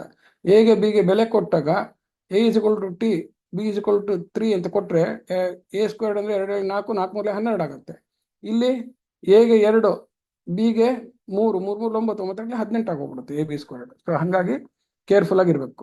ಬೇಸು ಇಂಡೆಕ್ಸ್ ಪ್ರಾಡಕ್ಟ್ ವೇರಿಯೇಬಲ್ಸ್ ಸೇಮ್ ಇರಬೇಕು ಅವಾಗ. ಸೊ ಇಲ್ಲಿ ಎ ಸ್ಕ್ವೇರ್ಡ್ ಬಿ ಟರ್ಮ್ ಇದೆ, ಅದು ಇಲ್ಲಿದೆ, no problem. A B squared ಇನ್ನು ಇಲ್ಲಿ ಯಾವುದು ಇಲ್ಲ. ಸೊ ಇಲ್ಲಿ ಎ ಬಿ ಸ್ಕ್ವೇರ್ಡ್ ಅಂತ ಒಂದು ಹೊಸ ಟರ್ಮ್ ಬಂತು, ಅದನ್ನು ಬರ್ಕೊಳ್ಳೋದು. ನೆಕ್ಸ್ಟ್ ಬಿ ಕ್ಯೂಬ್ ಇಲ್ಲಿದೆ. ಸೊ ಬಿ ಕ್ಯೂಬ್ ಟರ್ಮು ಆಗಿದೆ. ಸೊ ಇದೊಂದು ಎಕ್ಸ್ಟ್ರಾ ಟರ್ಮ್ ಬಂತು. ನೆಕ್ಸ್ಟ್ ಥರ್ಡ್ ಎಕ್ಸ್ಪ್ರೆಷನ್ ಬಂದಾಗ ಎ ಕ್ಯೂಬ್ ಅಂತಿದೆ ಫಸ್ಟ್ ಟರ್ಮ್, ಅದಾಗೋಗಿದೆ ಇದೆ ಅಲ್ಲಿ. ಎ ಬಿ ಸ್ಕ್ವೇರ್ಡ್ ಅಂತಾರೆ, ಎ ಬಿ ಸ್ಕ್ವೇರ್ಡ್ ಟರ್ಮ್ನು ಇದೆ. ಇಲ್ಲಿ ಬಿ ಸ್ಕ್ವೇರ್ಡ್ ಇದೆ, ಇಲ್ಲಿ ಯಾವುದು ಬಿ ಸ್ಕ್ವೇರ್ಡ್ ಇಲ್ಲ, ಇಲ್ಲಿ ಬಿ ಕ್ಯೂಬ್ ಇದೆ. ದೇರ್ ಫೋರ್ ಇಲ್ಲಿ ಬಿ ಸ್ಕ್ವೇರ್ಡ್ ಅಂತ ಒಂದು ಈಗ ಎಕ್ಸ್ಟ್ರಾ ಟರ್ಮ್ ಬಂತು. ಈಗ ನೋಡಿ ಇಲ್ಲಿ ಪ್ರತಿ ಎಕ್ಸ್ಪ್ರೆಷನ್ ಬರೀ 3 ಟರ್ಮ್ ಇದೆ. ಈ ಎಕ್ಸ್ಪ್ರೆಷನ್ ಅಲ್ಲೂ 3 ಟರ್ಮ್ ಇದೆ, ಈ ಎಕ್ಸ್ಪ್ರೆಷನ್ ಅಲ್ಲೂ 3 ಟರ್ಮ್ ಇದೆ. ಆದ್ರೆ ನಮ್ಗೆ ಈ 3 ಎಕ್ಸ್ಪ್ರೆಷನ್ ಕೂಡಿದಾಗ ಏನಾಗ್ತಾ ಇದೆ, 5 ಡಿಫರೆಂಟ್ ಟರ್ಮ್ಸ್ ಇದೆ. ಸೊ ಅಡಿಷನ್ ಮಾಡಿದಾಗ I will get a final expression as sum which has now 5 terms ತರ ಆಗುತ್ತೆ. ಸೊ ಆ 5 ಟರ್ಮ್ಸಿನ ಫೈನಲ್ ಕೋಎಫಿಷಿಯಂಟ್ ಕಂಡುಹಿಡಿಯೋದಕ್ಕೆ ಪ್ರತಿ ಎಕ್ಸ್ಪ್ರೆಷನ್ ಅಲ್ಲೂ ಆ ಕೋಎಫಿಷಿಯಂಟ್ಸ್ ಏನಿದೆ ಒಂದ್ರ ಕೆಳಗೊಂದು ಬರ್ಕೊಂಡು ಕೂಡಬೇಕು. ಸೊ ಫಸ್ಟ್ ಎಕ್ಸ್ಪ್ರೆಷನ್ ಅಲ್ಲಿ ಎ ಕ್ಯೂಬ್ಗೆ ಎಷ್ಟಿದೆ, +½ ಇದೆ. ಎ ಸ್ಕ್ವೇರ್ಡ್ ಬಿಗೆ ಎಷ್ಟಿದೆ, -2 ಇದೆ. ಬಿ ಕ್ಯೂಬ್ಗೆ ಎಷ್ಟಿದೆ, -3/2 ಇದೆ. ಅಲ್ಲಿಗೆ ಮುಗೀತು. ಇನ್ನ A B squared B squared ಅನ್ನೋರು ಇಲ್ಲ ಫಸ್ಟ್ ಎಕ್ಸ್ಪ್ರೆಷನ್ ಅಲ್ಲಿ. ಸಿಮಿಲರ್ಲಿ ಸೆಕೆಂಡ್ ಎಕ್ಸ್ಪ್ರೆಷನ್ ಬಂದಾಗ ಎ ಸ್ಕ್ವೇರ್ಡ್ ಬಿ ಇದೆ. ಸೊ ಎ ಸ್ಕ್ವೇರ್ಡ್ ಬಿ ಕೆಳಗೆ ಬರ್ಕೊಳ್ಳೋದು ಎಷ್ಟು, ಎ ಸ್ಕ್ವೇರ್ಡ್ ಬಿ ಇಲ್ಲಿದೆ, ಅದ್ರ ಕೆಳಗೆ ಎಷ್ಟಿದೆ ಟರ್ಮು, +3/2. ನೆಕ್ಸ್ಟ್ ಯಾರಿದ್ದಾರೆ, ಎ ಬಿ ಸ್ಕ್ವೇರ್ಡ್ ಇದೆ. ಸೊ ಎ ಬಿ ಸ್ಕ್ವೇರ್ಡ್ ಇಲ್ಲಿದೆ. ಸೊ ಎ ಬಿ ಸ್ಕ್ವೇರ್ಡ್ ಗಳಿಗೆ ಕೋಎಫಿಷಿಯಂಟ್ ಎಷ್ಟಿದೆ ಇಲ್ಲಿ, -3/4. -3/4. ನೆಕ್ಸ್ಟ್ ಬಿ ಕ್ಯೂಬ್ ಟರ್ಮ್ ಇದೆ, ಇಲ್ಲಿ ಬಿ ಕ್ಯೂಬ್ ಇದೆ. ಬಿ ಕ್ಯೂಬ್ ಕೋಎಫಿಷಿಯಂಟ್ ಎಷ್ಟಿದೆ, +2. ಸೊ ಅದನ್ನ ಇಲ್ಲಿ ಬರ್ಕೊಳ್ಳೋದು. ಸೊ ಇಲ್ಲಿ ಸೆಕೆಂಡ್ ಎಕ್ಸ್ಪ್ರೆಷನ್ ಅಲ್ಲಿ ಎ ಕ್ಯೂಬ್ ಟರ್ಮ್ ಇಲ್ಲ, ಬಿ ಸ್ಕ್ವೇರ್ಡ್ ಟರ್ಮ್ ಇಲ್ಲ ಅಂತ ಹಾಕೋದು. ನೆಕ್ಸ್ಟ್ ಥರ್ಡ್ ಎಕ್ಸ್ಪ್ರೆಷನ್ಗೆ ಅದೇ ತರ ಬಂದ್ರೆ ಥರ್ಡ್ ಎಕ್ಸ್ಪ್ರೆಷನ್ ಅಲ್ಲಿ ಏನಿದೆ, ಎ ಕ್ಯೂಬ್ ಟರ್ಮ್ ಇದೆ. So first A cube term ಇದೆ, ಅದ್ರದ್ದು ಕೋಎಫಿಷಿಯಂಟ್ ಎಷ್ಟಿದೆ, -3/2. ಹಾಗೆ ಸೆಕೆಂಡ್ ಟರ್ಮ್ ಏನಿದೆ, ಎ ಬಿ ಸ್ಕ್ವೇರ್ಡ್ ಇದೆ. ಎ ಬಿ ಸ್ಕ್ವೇರ್ಡ್ ಇಲ್ಲಿದೆ. ಓಕೆ, ಎ ಬಿ ಸ್ಕ್ವೇರ್ಡ್ ಇಲ್ಲಿದೆ. ಎ ಬಿ ಸ್ಕ್ವೇರ್ಡ್ ಕೋಎಫಿಷಿಯಂಟ್ ಎಷ್ಟು, +1. ನೋಡಿ ಇಲ್ಲಿ ಏನು ನ್ಯೂಮರಿಕಲ್ ಕೋಎಫಿಷಿಯಂಟ್ ಇಲ್ಲದೆ ಹೋದ್ರೆ ಅಲ್ಲಿ ಕೋಎಫಿಷಿಯಂಟ್ ಎಷ್ಟಿರುತ್ತೆ ಅಂತ, 1 ಇರುತ್ತೆ ಅಂತ. ಸೊ ಆ 1 ಮರಿದೆ ಬರ್ಕೋಬೇಕು. ನೆಕ್ಸ್ಟ್ ಏನ್ ಟರ್ಮ್ ಇದೆ, ಬಿ ಸ್ಕ್ವೇರ್ಡ್ ಟರ್ಮ್ ಇದೆ ಲಾಸ್ಟ್. ಆ ಬಿ ಸ್ಕ್ವೇರ್ ಟರ್ಮ್ ಕೋಎಫಿಷಿಯಂಟ್ ಎಷ್ಟು, 1/2. ಸೊ ಈಗ V have now got all the terms. ಈಗ ಕೂಡೋದು ನಾವು. ಸೊ ಈಗ ನೋಡಿ ಇಲ್ಲಿ ಫಸ್ಟ್ ಟರ್ಮ್ಗೆ 2 ನ್ಯೂಮರಿಕಲ್ ಕೋಎಫಿಷಿಯಂಟ್ ಇದೆ, ಸೆಕೆಂಡ್ ಟರ್ಮ್ಗೂ 2 ನ್ಯೂಮರಿಕಲ್ ಕೋಎಫಿಷಿಯಂಟ್ ಇದೆ, ಥರ್ಡ್ಗೂ 2 ನ್ಯೂಮರಿಕಲ್ ಕೋಎಫಿಷಿಯಂಟ್ ಇದೆ, ಫೋರ್ತ್ಗೂ 2 ನ್ಯೂಮರಿಕಲ್ ಕೋಎಫಿಷಿಯಂಟ್ ಇದೆ, ಫಿಫ್ತ್ಗೆ ಒಂದೇ ಒಂದು ನ್ಯೂಮರಿಕಲ್ ಕೋಎಫಿಷಿಯಂಟ್ ಇದೆ. ಈ ಸತಿ ಆರ್ಗನೈಸ್ ಮಾಡ್ಕೊಂಡಿನ ಮೇಲಿನ ಕೆಲಸ ತುಂಬಾ ಸುಲಭ ಇದೆ. ಸೊ ಇಲ್ಲಿ ಎ ಕ್ಯೂಬ್ಗೆ ಏನೇನಿದೆ ನಾವು ಕೂಡ್ಬೇಕಾಗಿರೋದು, ಒಂದು +½ ಅಂತಿದೆ, ಇನ್ನೊಂದು -3/2 ಅಂತಿದೆ. ಇದಿಷ್ಟು ಸೇರಿಸಿದ್ರೆ ಬರೋದು ಏನ್ ಬರುತ್ತೋ ಅದು ಕೋಎಫಿಷಿಯಂಟ್ ಆಫ್ ಎ ಕ್ಯೂಬ್ ಅಂತ ಆಯ್ತು. ಹಾಗೇನೆ ಈ ಪ್ಲಸ್ ಅಂತ ಹಾಕ್ಬಿಟ್ಟು ನೆಕ್ಸ್ಟ್ ಈ ಎ ಸ್ಕ್ವೇರ್ಡ್ ಬಿ ಕೋಎಫಿಷಿಯಂಟ್ಸ್ ಯಾರ್ಯಾರಿದ್ದಾರೆ, -2 +3/2 ಅಂತಿದೆ. ಇದು ಯಾವ್ದಿದು, A squared B term. Next ಏನು, ಪ್ಲಸ್ ಅಂತ ಹಾಕೋಣ, ಬಿ ಕ್ಯೂಬ್ ಟರ್ಮ್ಸ್ ಕೋಎಫಿಷಿಯಂಟ್ ಕೂಡೋದು ಯಾವ್ಯಾವುದು, -3/2 +2 ಅಂತ ಹಾಕಿದ್ರೆ ಇವೆರಡನ್ನು ಸಿಂಪ್ಲಿಫೈ ಮಾಡಿದ್ರೆ ಬರೋದೇ ಬಿ ಕ್ಯೂಬಿನ ನ್ಯೂಮರಿಕಲ್ ಕೋಎಫಿಷಿಯಂಟ್ ಅಂತ ಆಯ್ತು. ನೆಕ್ಸ್ಟ್ ಎ ಬಿ ಸ್ಕ್ವೇರ್ಡ್ಗೆ ಬಂದ್ರೆ ಪ್ಲಸ್ ಅಂತ ಹಾಕಿದಾಗ 2 ಕೋಎಫಿಷಿಯಂಟ್ ಇದೆ, ಒಂದು -3/4, ಇನ್ನೊಂದು +1 ಅಂತಿದೆ. ಇದು ಯಾವುದಕ್ಕಿದು, ಎ ಬಿ ಸ್ಕ್ವೇರ್ಡ್ ಅಂತ. ಬಿ ಸ್ಕ್ವೇರ್ಡ್ಗೆ ಬಂದಾಗ ಬರೀ ಒಂದೇ ಟರ್ಮ್ ಇದೆ, ಹಾಫ್ ಬಿ ಸ್ಕ್ವೇರ್ಡ್ ಅಂತ. ಸೊ ನೋ ಪ್ರಾಬ್ಲಮ್ ಆಯ್ತು. ಇಲ್ಲಿಗೆ ಬಂದಾಗ ಈಗ L C M first ಟರ್ಮ್ಗೆ 2, 2 1 2, 1 1 1, 2 1 2, 1 3 3.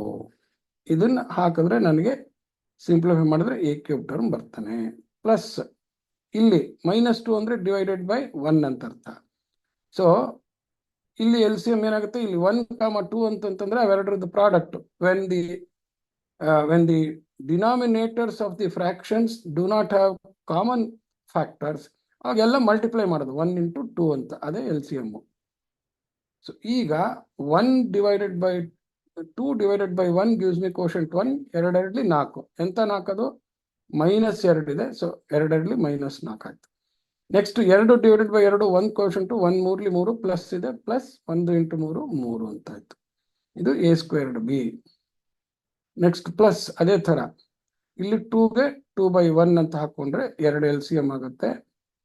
2 1 2, 1 -3 into 1 -3, plus 1 2ರಿಂದ divide ಮಾಡಿದ್ರೆ 1 2 2, 2 ಕೋಎಫಿಷಿಯಂಟ್ 2 2 4. ಸೊ ಬಿ ಕ್ಯೂಬ್ ಅಂತ ಆಯ್ತು. ಪ್ಲಸ್ ಇಲ್ಲೂ 1 ಅಂದ್ರೆ 1/1 ಅಂತ, 1 into 4 4 ಎಲ್ ಸಿ ಎಂ. 4 1 4, 1 3 3, ಅದು -3, ಪ್ಲಸ್ 1 4 4, 4 1 4. ಸೊ ಇಷ್ಟ ಆಯ್ತದು. This into A B squared plus half B squared ಇಷ್ಟಿದೆ. ಈಗ ಇಲ್ಲಿ ಮತ್ತೆ ನ್ಯೂಮರೇಟರ್ನ ಸಿಂಪ್ಲಿಫೈ ಮಾಡ್ಕೊಳ್ಳೋದು, -2. ಈ ತರ ಯಾಕೆ ನಾನು ಹಿಂಗೆ ಬರೋದು ತೋರಿಸ್ತಾ ಇದ್ದೀನಿ ಅಂದ್ರೆ, ನೀವು ಹಿಂಗೆ ಮಾಡಿದ್ರೇನೆ ಆಮೇಲೆ ವೆರಿಫೈ ಮಾಡ್ಕೊಳ್ಳೋದಕ್ಕೆಲ್ಲ ಈಸಿಯಾಗಿ ಗೊತ್ತಾಗುತ್ತೆ. ಸೊ ಲೆಕ್ಕದಲ್ಲಿ ಈ ತರ ಸಿಂಪಲ್ ಆಗಿ ಆರ್ಗನೈಸ್ ಮಾಡ್ಕೊಳ್ಳೋದು ಇಂಪಾರ್ಟೆಂಟ್. ಸೊ ಈ -4 + 3 ಮಾಡಿದ್ರೆ -1 ಬರುತ್ತೆ. ಇಲ್ಲಿ 4 - 3 ಅಂತಂದ್ರೆ +1 ಬರುತ್ತೆ. ಇಲ್ಲಿ 4 - 3 ಅಂತಂದ್ರೆ ಇಲ್ಲೂ +1 ಬರುತ್ತೆ.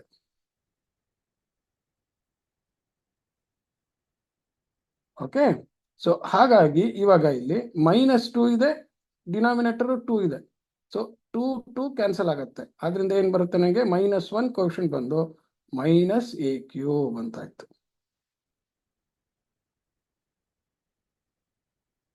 ಕೆಳಗಡೆ ಬರುತ್ತೀನಿ, -a ಕ್ಯೂಬ್ ಅಂತ ಬಂತು.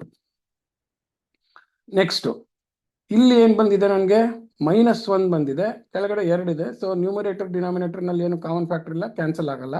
ಸೊ ನ್ಯೂಮರೇಟರ್ ಸೈನ್ ಏನಿದೆ ಅದರಿಂದ ಈ ಪ್ಲಸ್ ಗುಣಿಸಿದ್ರೆ -* -1/2 ಈ ತರನೇ ಬರೆಯೋದು, ಹಾಫ್ ಅಂತ ಬರೋದು a squared b. ಯಾಕೆ ಅಂತಂದ್ರೆ a squared b/2 ಅಂತ ಬರೆದ್ರೆ ಕೆಲಸತಿ ಎಷ್ಟು ಕೋಎಫಿಷಿಯಂಟ್ ಅಂತಂದ್ರೆ ಎಷ್ಟು ಹೇಳ್ಬೇಕು ಅಂತ ಗೊತ್ತಾಗಲ್ಲ. ಆದ್ರಿಂದ ಅದನ್ನ 1/2 ಅಂತ ನ್ಯೂಮರಿಕಲ್ ಕೋಎಫಿಷಿಯಂಟ್ ಸಪರೇಟ್ ಫ್ರಾಕ್ಷನ್ ತರ ಬರ್ಕೊಂಡು ಹೇಳಿದ್ರೆ a squared b has a fractional coefficient -half ಅಂತ ಹೇಳಕ್ ಈಸಿ ಆಗುತ್ತೆ.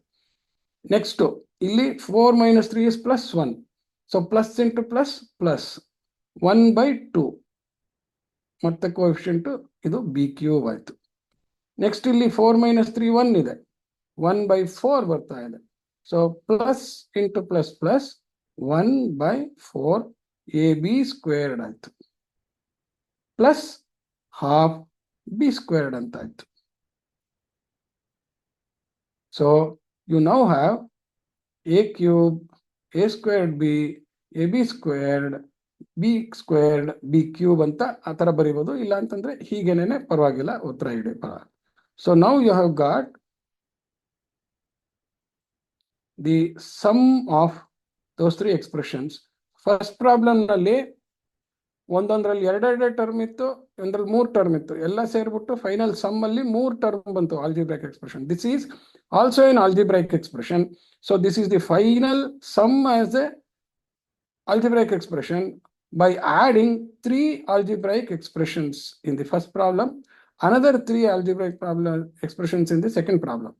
First problem yielded 3 terms in the final sum, whereas second problem yielded 5 terms. ಅಂದ್ರೆ ಮೊದಲನೇ ಪ್ರಾಬ್ಲಮ್ ನಲ್ಲಿ 3 ಟರ್ಮ್ ಕೂಡಿದಾಗ ನನಗೆ ಫೈನಲ್ ಸಮ್ ಅಲ್ಲಿ 3 ಆಲ್ಜಿಬ್ರೈಕ್ ಟರ್ಮ್ಸ್ ಅಂತು. ಎರಡನೇ ಪ್ರಾಬ್ಲಮ್ ಅಲ್ಲಿ 5 ಆಲ್ಜಿಬ್ರೈಕ್ ಟರ್ಮ್ ಬಂತು. ಓಕೆ. ಸೊ ಇದಿಷ್ಟು ಅಡಿಷನ್ಗೆ. ಅದೇ ಥರನೇ ಸಬ್ಟ್ರಾಕ್ಷನ್ ಮಾಡಬೇಕಾದ್ರೂ ಕೂಡ ಒಂದು ಎಕ್ಸ್ಪ್ರೆಷನ್ ಅಲ್ಲಿ ಇನ್ನೊಂದು ಎಕ್ಸ್ಪ್ರೆಷನ್ ಅನ್ನ ಕಳೀತಾ ಇದ್ದೀವಿ ಅಂತ ಹೇಳ್ಬಿಟ್ಟು, ಇದರಲ್ಲೂ ಪ್ರಕ್ರಿಯೆ ಕೂಡೋ ಥರದ್ದೇ ಪ್ರಕ್ರಿಯೆ, ಆದ್ರೆ ಇಲ್ಲೇನಿದೆ ನೋಡಿ, ಇಲ್ಲೂ ಅಷ್ಟೇನೆ. Let us write this as problem number 3 and problem number 4. ಎರಡು ಪ್ರಾಬ್ಲಮ್ ಅಡಿಷನ್ ಹಾಗೆ ಎರಡು ಪ್ರಾಬ್ಲಮ್ ಸಬ್ಟ್ರಾಕ್ಷನ್ ಇದೆ ಅಂತ ತಿಳ್ಕೊಂಡು ಹೆಂಗ್ ಬರ್ದಿಯಾರ ಇಲ್ಲಿ? ಫ್ರಮ್ ಒಂದು ಎಕ್ಸ್ಪ್ರೆಷನ್ ಟೇಕ್ ಅನದರ್ ಎಕ್ಸ್ಪ್ರೆಷನ್ ಅಂತ ಬರ್ದಾರೆ. ಅಂದ್ರೆ 3 4 x³ minus 1/3 xy² minus y² ಅನ್ನೋ ಎಕ್ಸ್ಪ್ರೆಷನ್ ಇಂದ, ಫ್ರಮ್ ಅಂದ್ರೆ ಅಲ್ಲಿಂದ, ಟೇಕ್ ತೆಗೀರಿ ಅಂದ್ರೆ ಕಳೀರಿ ಅಂತ. ಏನನ್ನ?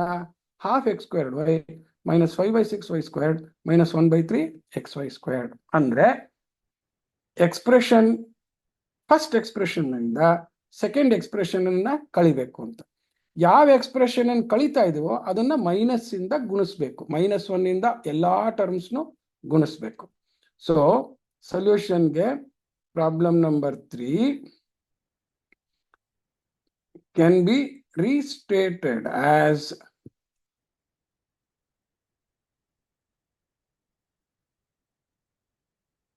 3/4 x³ minus 1/3 xy² minus y². ಇದಿಷ್ಟು ಒಂದು ಎಕ್ಸ್ಪ್ರೆಷನ್. ಇದರಲ್ಲಿ ಟೇಕ್ ಅವೇ ಅಂತಂದ್ರೆ ಕಳೀರಿ ಅಂದ್ರೆ you multiply by -1 the next expression. ಅಂದ್ರೆ you have to multiply the whole expression ಅಂತಂದ್ರೆ ಇಡೀ ಎಕ್ಸ್ಪ್ರೆಷನ್ ಸೇರಿ ಬ್ರಾಕೆಟ್ ಹಾಕಿದಾಗ ಅದೇ ಒಂದು ಮ್ಯಾಥಮ್ಯಾಟಿಕಲ್ ಆಬ್ಜೆಕ್ಟ್ ತರ. ಸೊ ಹಾಗೆ ಮೈನಸ್ ಇಂದ ಎಕ್ಸ್ಪ್ರೆಷನ್ ಗುಣಿಸಿ ಅಂತಂದ್ರೆ ಇಡೀ ಎಕ್ಸ್ಪ್ರೆಷನ್ನೇ ಒಂದು ಆಬ್ಜೆಕ್ಟ್. ಮೈನಸ್ ಇಂದ 3 ಗುಣಿಸಿ ಅಂತಂದ್ರೆ 3 ಆಬ್ಜೆಕ್ಟ್. ಮೈನಸ್ ಇಂದ 3xy ಗುಣಿಸಿ ಅಂತಂದ್ರೆ 3xy ಆಬ್ಜೆಕ್ಟ್. ಮೈನಸ್ ಇಂದ half x² minus 5/6 y² minus 1/3 x² ಇದನ್ನ ಗುಣಿಸಿ ಅಂತಂದ್ರೆ ಅದು ಒಂದು ಆಬ್ಜೆಕ್ಟ್. ಸೊ ಅದಷ್ಟನ್ನು ಸೇರಿ ಬ್ರಾಕೆಟ್ ಅಲ್ಲಿ ಬರ್ಕೋಬೇಕು. ಅದು ಇಂಪಾರ್ಟೆನ್ಸ್. ಯಾವುದೇ ಆಲ್ಜಿಬ್ರಾದಲ್ಲಿ ಇನ್ನೊಂದೇನ್ ಕಲಿಬೇಕು ಅಂದ್ರೆ, ಬ್ರಾಕೆಟ್ ಹಾಕಿ ಒಬ್ಬರನ್ನ ಒಳಗಡೆ ಕೂಡಿಸಿದ್ರೆ ಅವ್ರಷ್ಟು ಒಂದು ಆಬ್ಜೆಕ್ಟ್ ಅಂತ. ಆ ಆಬ್ಜೆಕ್ಟನ್ನೇ ಕೂಡೋದು, ಆ ಆಬ್ಜೆಕ್ಟನ್ನೇ ಕಳಿಯೋದು ಅಂತ ಹೇಳ್ಬಿಟ್ಟು xy² ಅಂತಿದೆ. ಆಯ್ತಾ? ಸೊ ಈಗ ಏನ್ ಮಾಡೋದು? ಅದೇ ಥರದ್ದು ಇವಾಗ ಇದೆರಡು ಎಕ್ಸ್ಪ್ರೆಷನ್ ಇದೆ. ಟರ್ಮ್ಸ್ ಯಾರಾದಿರ ಬರ್ಕೊಳ್ಳೋದು. ಫಸ್ಟ್ ಯಾವ್ದಿದೆ? x³ ಇದೆ. ಸೆಕೆಂಡ್ ಯಾರಿದ್ದಾರೆ ಇಲ್ಲಿ? ಸೊ ಇಲ್ಲೂ ಅದೇ ತರ ಮಾಡ್ಬೋದಾಯ್ತು. ಸಾರಿ, ನಾನು ಎರಡು ಒಟ್ಟಿಗೆ ಪಕ್ಕದಲ್ಲೇ ಮಾಡ್ತೀನಿ. ಒಂದೇ ಒಂದು ನಿಮಿಷ. ಸಾರಿ, ಇಲ್ಲೂ ನಾನು let me just put a line like this so that I can perform 2. So 3 can be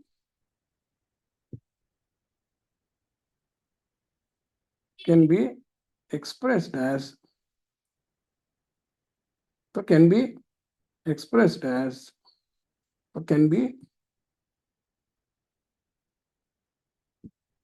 written as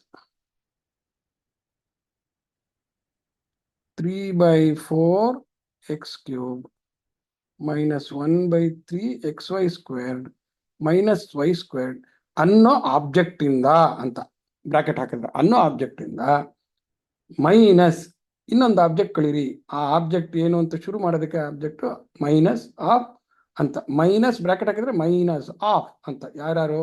half x²y minus 5/6 y² minus 1/3 xy² ಅಂತ ಹಾಕಿದ್ವಿ. ಸೊ ಈಗ ಟರ್ಮ್ಸ್ ಬರ್ಕೊಳ್ಳೋದು. ಇದರಲ್ಲಿ ಫಸ್ಟ್ ಟರ್ಮ್ ಯಾರಿದ್ದಾರೆ? x³ ಇದೆ. ಸೆಕೆಂಡ್ ಟರ್ಮ್ ಯಾರಿದ್ದಾರೆ? xy² ಇದ್ದಾರೆ. Third term ಯಾರಿದ್ದಾರೆ? y² ಇದ್ದಾರೆ. ಇಲ್ಲಿಗೆ ಬರೋಣ. ಇವಾಗ ಇಲ್ಲಿ x²y ಅನ್ನೋ ಟರ್ಮ್ ಇದ್ದಾರೆ. ಇಲ್ಲಿ ಫಸ್ಟ್ ಅಲ್ಲಿ ಯಾರು ಸಿಕ್ಲಿಲ್ಲ, ಆದ್ರಿಂದ ಇಲ್ಲಿ ನಾನು x²y ಎಂದು ಬೇರೆ ಟರ್ಮ್ ಆಗೋಯ್ತು. y² ಇದ್ದಾರೆ, xy² ಇದ್ದಾರೆ. ಸೊ ಇಲ್ಲೊಂದು x²y ಅನ್ನೋ ಒಂದು ಬೇರೆ ಟರ್ಮ್ ಇದೆ. ಇಲ್ಲಿ x³ ಅನ್ನೋದೊಂದು ಬೇರೆ ಟರ್ಮ್ ಇದೆ. ಸೊ ಈಗ ನಾವು ಒಂದೊಂದೇ ಕೆಳಗಡೆ, ಈಗ ಇದೊಂಥರ ಕೂಡೋ ಲೆಕ್ಕ ಆದಂಗೆನೆ ಆಗೋಗ್ಬಿಡುತ್ತೆ. ಈ ಎಲ್ಲಾನು ಮೈನಸ್ ಇಂದ ಗುಣಿಸ್ತಾ ಇರುತ್ತೆ. ಸೊ ಮತ್ತೆ ಕೋಎಫಿಷಿಯಂಟ್ ಬರ್ಕೊಳ್ಳೋದು. ಸೊ ಮತ್ತೆ ಕೋಎಫಿಷಿಯಂಟ್ ಬರ್ಕೊಂಡಾಗ x³ ಫಸ್ಟ್ ಎಕ್ಸ್ಪ್ರೆಷನ್ ಕೋಎಫಿಷಿಯಂಟ್ ಯಾರು? 3/4. xy² ಕೋಎಫಿಷಿಯಂಟ್ ಯಾರು? -1/3. y² ಕೋಎಫಿಷಿಯಂಟ್ ಯಾರು? -1. xy² x²y ಇದರ? ಇಲ್ಲ, ಡ್ಯಾಶ್. ಈಗ ಸೆಕೆಂಡ್ ಎಕ್ಸ್ಪ್ರೆಷನ್ ಬಂದಾಗ ಹೆಂಗ್ ಕೋಎಫಿಷಿಯಂಟ್ ಬರ್ಕೊಳ್ಳೋದು ಕೇರ್ಫುಲ್ ಆಗಿ ನೋಡ್ಕೊಳ್ಳಿ. ಫಸ್ಟ್ ಯಾರಿದ್ದಾರೆ ಇಲ್ಲಿ ಟರ್ಮು ಎಕ್ಸ್ ಸ್ಕ್ವೇರ್ಡ್ ವೈ ಇದ್ದಾರೆ. ಎಕ್ಸ್ ಸ್ಕ್ವೇರ್ಡ್ ವೈ ಹಿಂದೆ ಏನಿದೆ ಪ್ಲಸ್ ಹಾಫ್ ಅಂತಿದೆ, ಅದನ್ನ ಮತ್ತೆ ಪ್ಲಸ್ ಇಂಟು ಮೈನಸ್ ಮಾಡ್ಬೇಕು. So plus into minus minus half ಅಂತ ಇಲ್ಲಿ ಬರ್ಕೋತೀವಿ. ಇದು ಯಾವ್ದಿದು? Second expression. ಇದು ಯಾವ್ದಿದು? Second expression, X Y squared. So plus into minus ಆಯ್ತು. ಸೆಕೆಂಡ್ ಯಾರಿದ್ದಾರೆ? ವೈ ಸ್ಕ್ವೇರ್ಡ್ ಟರ್ಮ್ ಇದೆ. ಸೊ ವೈ ಸ್ಕ್ವೇರ್ಡ್ ಕೆಳಗೆ ವೈ ಸ್ಕ್ವೇರ್ಡ್ ಇಂದ -5/6 ಇದೆ, ಅದನ್ನ ಈ ಮೈನಸ್ ಇಂದ ಗುಣಿಸ್ಬೇಕು ನಾನು. ಸೊ ಅದಕ್ಕೋಸ್ಕರ ಈ ಮೈನಸ್ ಮೈಂಡ್ ಅಲ್ಲಿ ನೋಡ್ಕೊಂಡು ಈ ವೈ ಸ್ಕ್ವೇರ್ಡ್ ಕೋಎಫಿಷಿಯಂಟ್ ಏನ್ ಸೈನ್ ಇದೆಯೋ ಅದರಿಂದ ಆ ಸೈನ್ ಇಂದ ಈ ಮೈನಸ್ ಗುಣಿಸೋದು. So minus into minus plus ಅಂತ ಬಂತು. ವೈ ಸ್ಕ್ವೇರ್ಡ್ ಕೆಳಗೆ ಬರ್ಕೋತೀನಿ 5/6 ಅಂತ ಹಾಕೋದು. ನೆಕ್ಸ್ಟ್ ಥರ್ಡ್ ಯಾವ್ದಿದೆ ಟರ್ಮು? ಎಕ್ಸ್ ವೈ ಸ್ಕ್ವೇರ್ಡ್ ಇದೆ, ಇಲ್ಲಿದೆ. ಅದು ಇಲ್ಲಿ ಏನಿದೆ ಟರ್ಮು? -1/3 ಅಂತಿದೆ. ಸೊ ಇದನ್ನ ಮತ್ತೆ ನಾನು ಮೈನಸ್ ಇಂಟು ಮೈನಸ್ ಪ್ಲಸ್ ಅಂತ ಬರ್ಕೋಬೇಕು. 1/3 x Y squared, 1/3 x Y squared ಅಂತ ಆಯ್ತು. ಸೊ ಎಕ್ಸ್ ವೈ ಸ್ಕ್ವೇರ್ಡ್ ಕೆಳಗೆ 1/3 ಬರ್ಕೋತೀವಿ. ಈಗ ಗೀಟ್ ಹಾಕೊಂಡ್ರೆ ನೋಡಿ ಇಲ್ಲಿ ಈಸಿಯಾಗಿ ಸಿಕ್ಬಿಡ್ತಾ ಇದ್ದಾರೆ. 3/4 ಅಂತ ಒಂದೇ ಟರ್ಮ್ ಇದೆ. ಸೊ ಸೀದಾ ನಾನು 3/4 ಎಕ್ಸ್ ಕ್ಯೂಬ್ ಅಂತ ಆಯ್ತು. ಇಲ್ಲಿ ನೋಡಿ ಇಲ್ಲಿ ಒಂದು -1/3 ಪ್ಲಸ್ 1/3 ಅಂದ್ರೆ -2 ಪ್ಲಸ್ 2 ಅಂತಂದ್ರೆ ಹೆಂಗೋ 1/3 ಅನ್ನೋದು ಒಂದು ಆಬ್ಜೆಕ್ಟ್, 1/3 ಅಂದ್ರೆ ಸೇಮ್ ಆಬ್ಜೆಕ್ಟ್. ಒಂದು ಮೈನಸ್ ಇನ್ನೊಂದು ಪ್ಲಸ್ ಇದ್ರೆ it cancels. So this will cancel.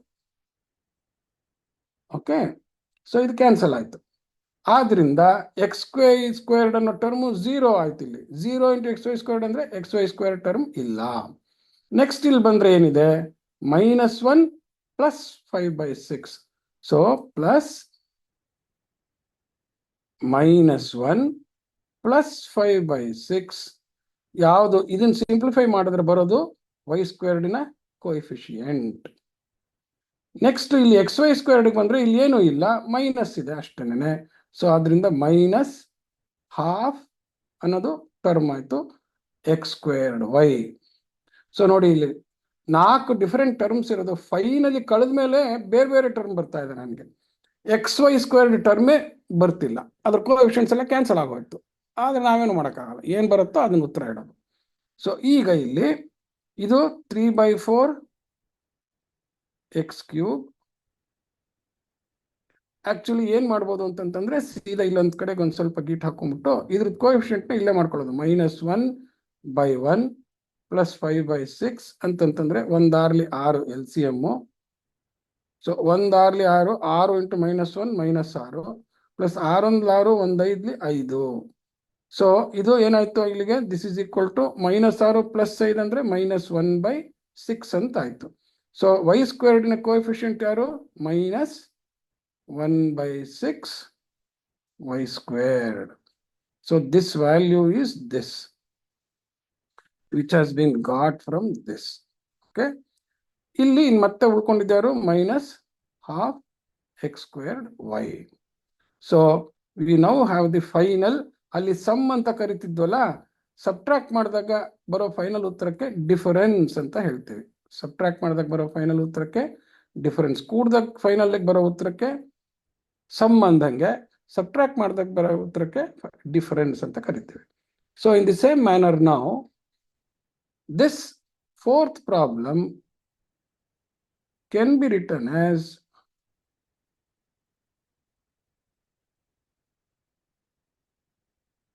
ಇದು ಹಿಂಗೂ ಬರ್ಕೋಬಹುದು ಈ ತರ ಅದೇ, ಅಥವಾ ಆಡ್ ದಿಸ್ ಅಂಡ್ ಇನ್ನೊಂದು ಎಕ್ಸ್ಪ್ರೆಷನ್, ಇವೆಲ್ಲಾನು ಮೈನಸ್ ಇಂದ ಗುಣಿಸ್ಬಿಟ್ಟು ಬರೆದ್ಬಿಟ್ಟು ಆಡ್ ಅಂತಂದ್ರೂ ಒಂದೇ. But this is better method of writing it. Can be rewritten as ಏನಿದೆ first term. So first object ಯಾರ್ಯಾರಿದ್ದಾರೆ? 1/8 a cube -2a x squared -1/3 a squared x. ಈ ಆಬ್ಜೆಕ್ಟ್ ಇಂದ ಟೇಕ್ ಅವೇ ಅಂದ್ರೆ ಕಳಿರಿ. ಯಾವ ಆಬ್ಜೆಕ್ಟ್ ಅನ್ನ ಕಳಿರಿ ಅನ್ನೋದಕ್ಕೆ ಮೈನಸ್ ಹಾಕಿದೆ, ಆಬ್ಜೆಕ್ಟ್ ಅನ್ನೋದು ಗ್ರೂಪ್ ಮಾಡೋಕ್ಕೋಸ್ಕರ ಬ್ರಾಕೆಟ್ ಹಾಕಿದೆ. ಯಾರು ಅಂತ ಒಳಗಡೆ ಬರೆಯೋದು 1/3 a squared x plus 1/4 a cube 3/2 ax² ಬರೋದು. ಈಗ ಏನ್ ಮಾಡೋದು? ಮತ್ತೆ ಅದೇ ಪ್ರೊಸೀಜರ್, ಕೋಎಫಿಷಿಯಂಟ್ಸ್ ಯಾರು ಅನ್ನೋದಕ್ಕೆ ಟರ್ಮ್ಸ್ ಹಾಕೊಳ್ಳೋದು.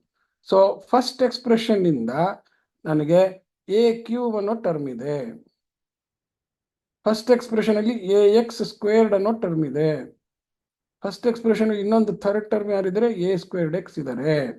ಸೆಕೆಂಡಿಗೆ ಹೋದಾಗ a²x ಅಂತ ಬರೆದಿದೆ, ಸೊ ಇಲ್ಲಿದೆ ಆಲ್ರೆಡಿ, ನೋ ಪ್ರಾಬ್ಲಮ್. a³ ಅಂತಿದೆ, a³ ಟರ್ಮ್ ಇದೆ. ax² ಅಂತ ಹೇಳ್ತಾ ಇದ್ದಾರೆ, ಅದು ಟರ್ಮ್ ಇದೆ, ಸೊ ನೋ ಪ್ರಾಬ್ಲಮ್. ಅಲ್ಲಿಗೆ ಎರಡೂ ಎಕ್ಸ್ಪ್ರೆಷನ್ ಅಲ್ಲಿ ಅದೇ ಟರ್ಮ್ಸ್ ಇದೆ, ಆದ್ರೆ ಅದನ್ನ ಬರ್ದಿರೋ ಆರ್ಡರ್ ಮಾತ್ರ ಚೇಂಜ್ ಇದೆ. ಫಸ್ಟ್ a³ ಬರ್ದಿದ್ದಾರೆ, ಇಲ್ಲಿ ax² ಬರ್ದಿದ್ದಾರೆ. ಸಾರಿ, ಇಲ್ಲಿ ax² a²x ಆಗಿದೆ. ಇಲ್ಲೇನಾಗಿದೆ, ಇಲ್ಲಿ a²x ಫಸ್ಟ್ ಬರ್ದಿದ್ದಾರೆ, ಆಮೇಲೆ ax² ಬರ್ದಿದ್ದಾರೆ, a³ ಬರ್ದಿದ್ದಾರೆ. ಕೆಲಸಕ್ಕೆ ಹುಡುಗರು ಏನೇನೋ ಕನ್ಫ್ಯೂಸ್ ಮಾಡ್ಕೊಂಡು ಅದೇ ಬೇರೆ ಇದೇ ಬೇರೆ ಅಂತ ಅನ್ಕೋತಾರೆ. ಹುಡುಕ್ಲಿ, ಕರೆಕ್ಟಾಗಿ ಜಡ್ಜ್ ಮಾಡ್ಲಿ ಅಂತ ಹೇಳ್ಬಿಟ್ಟು ಈ ತರ ಇರುತ್ತೆ. ಸೊ ಅದಕ್ಕೋಸ್ಕರ ಈ ತರ ಬರ್ಕೊಂಡ್ಬಿಟ್ರೆ ಬೆಸ್ಟ್. ಸೊ ಫಸ್ಟ್ ಎಕ್ಸ್ಪ್ರೆಷನ್ ಅಲ್ಲಿ a³ ಕೋಎಫಿಷಿಯಂಟ್ ಎಷ್ಟು? 1/8. ಫಸ್ಟ್ ಎಕ್ಸ್ಪ್ರೆಷನ್ ಅಲ್ಲಿ ax² ಕೋಎಫಿಷಿಯಂಟ್ ಎಷ್ಟು? -2. a²x ಕೋಎಫಿಷಿಯಂಟ್ ಎಷ್ಟು? -1/3. ಆಯ್ತು. ನೆಕ್ಸ್ಟ್ ಇಲ್ಲಿಗೆ ಬಂದಾಗ ಕಳಿತಾ ಇರೋದ್ರಿಂದ ಏನ್ ಮಾಡ್ಬೇಕು? ಪ್ರತಿ ಟರ್ಮಿನ ಕೋಎಫಿಷಿಯಂಟ್ ಏನಿರುತ್ತೋ ಅದ್ರ ಸೈನ್ ಅನ್ನ ಮೈನಸ್ ಇಂದ ಗುಣಿಸಿ ಫೈನಲ್ ವ್ಯಾಲ್ಯೂ ಇಡಬೇಕು.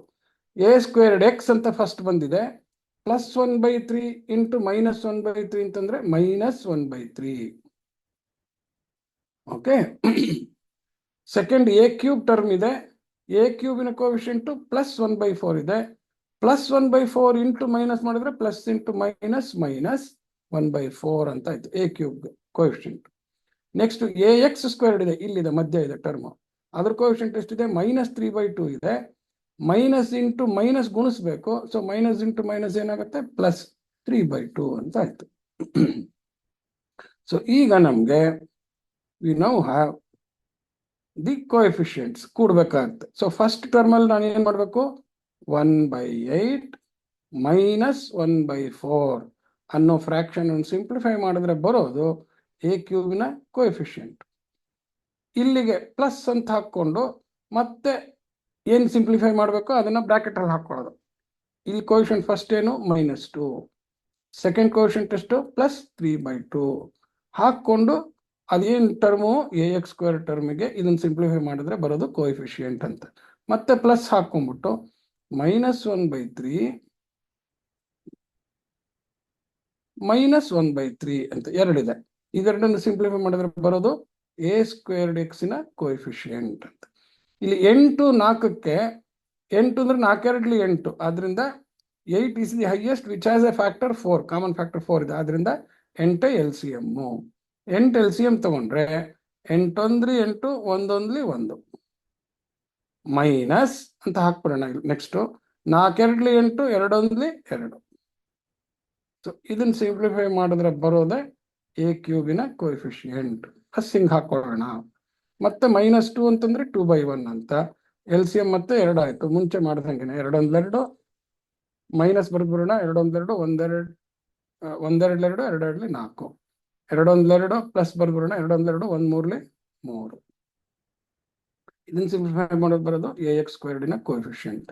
ಪ್ಲಸ್ ಅಂತ ಹಾಕೋಣ. ಇಲ್ಲಿ 3 LCM, 3 1 3 ಮೈನಸ್ 1 1 1 ಮೈನಸ್ 3 1 3 1 1 1. ಇದಿಷ್ಟು ಸಿಂಪ್ಲಿಫೈ ಮಾಡಬಾರ್ದು a²x ಕೋಎಫಿಷಿಯಂಟ್. ಓಕೆ. ಸೊ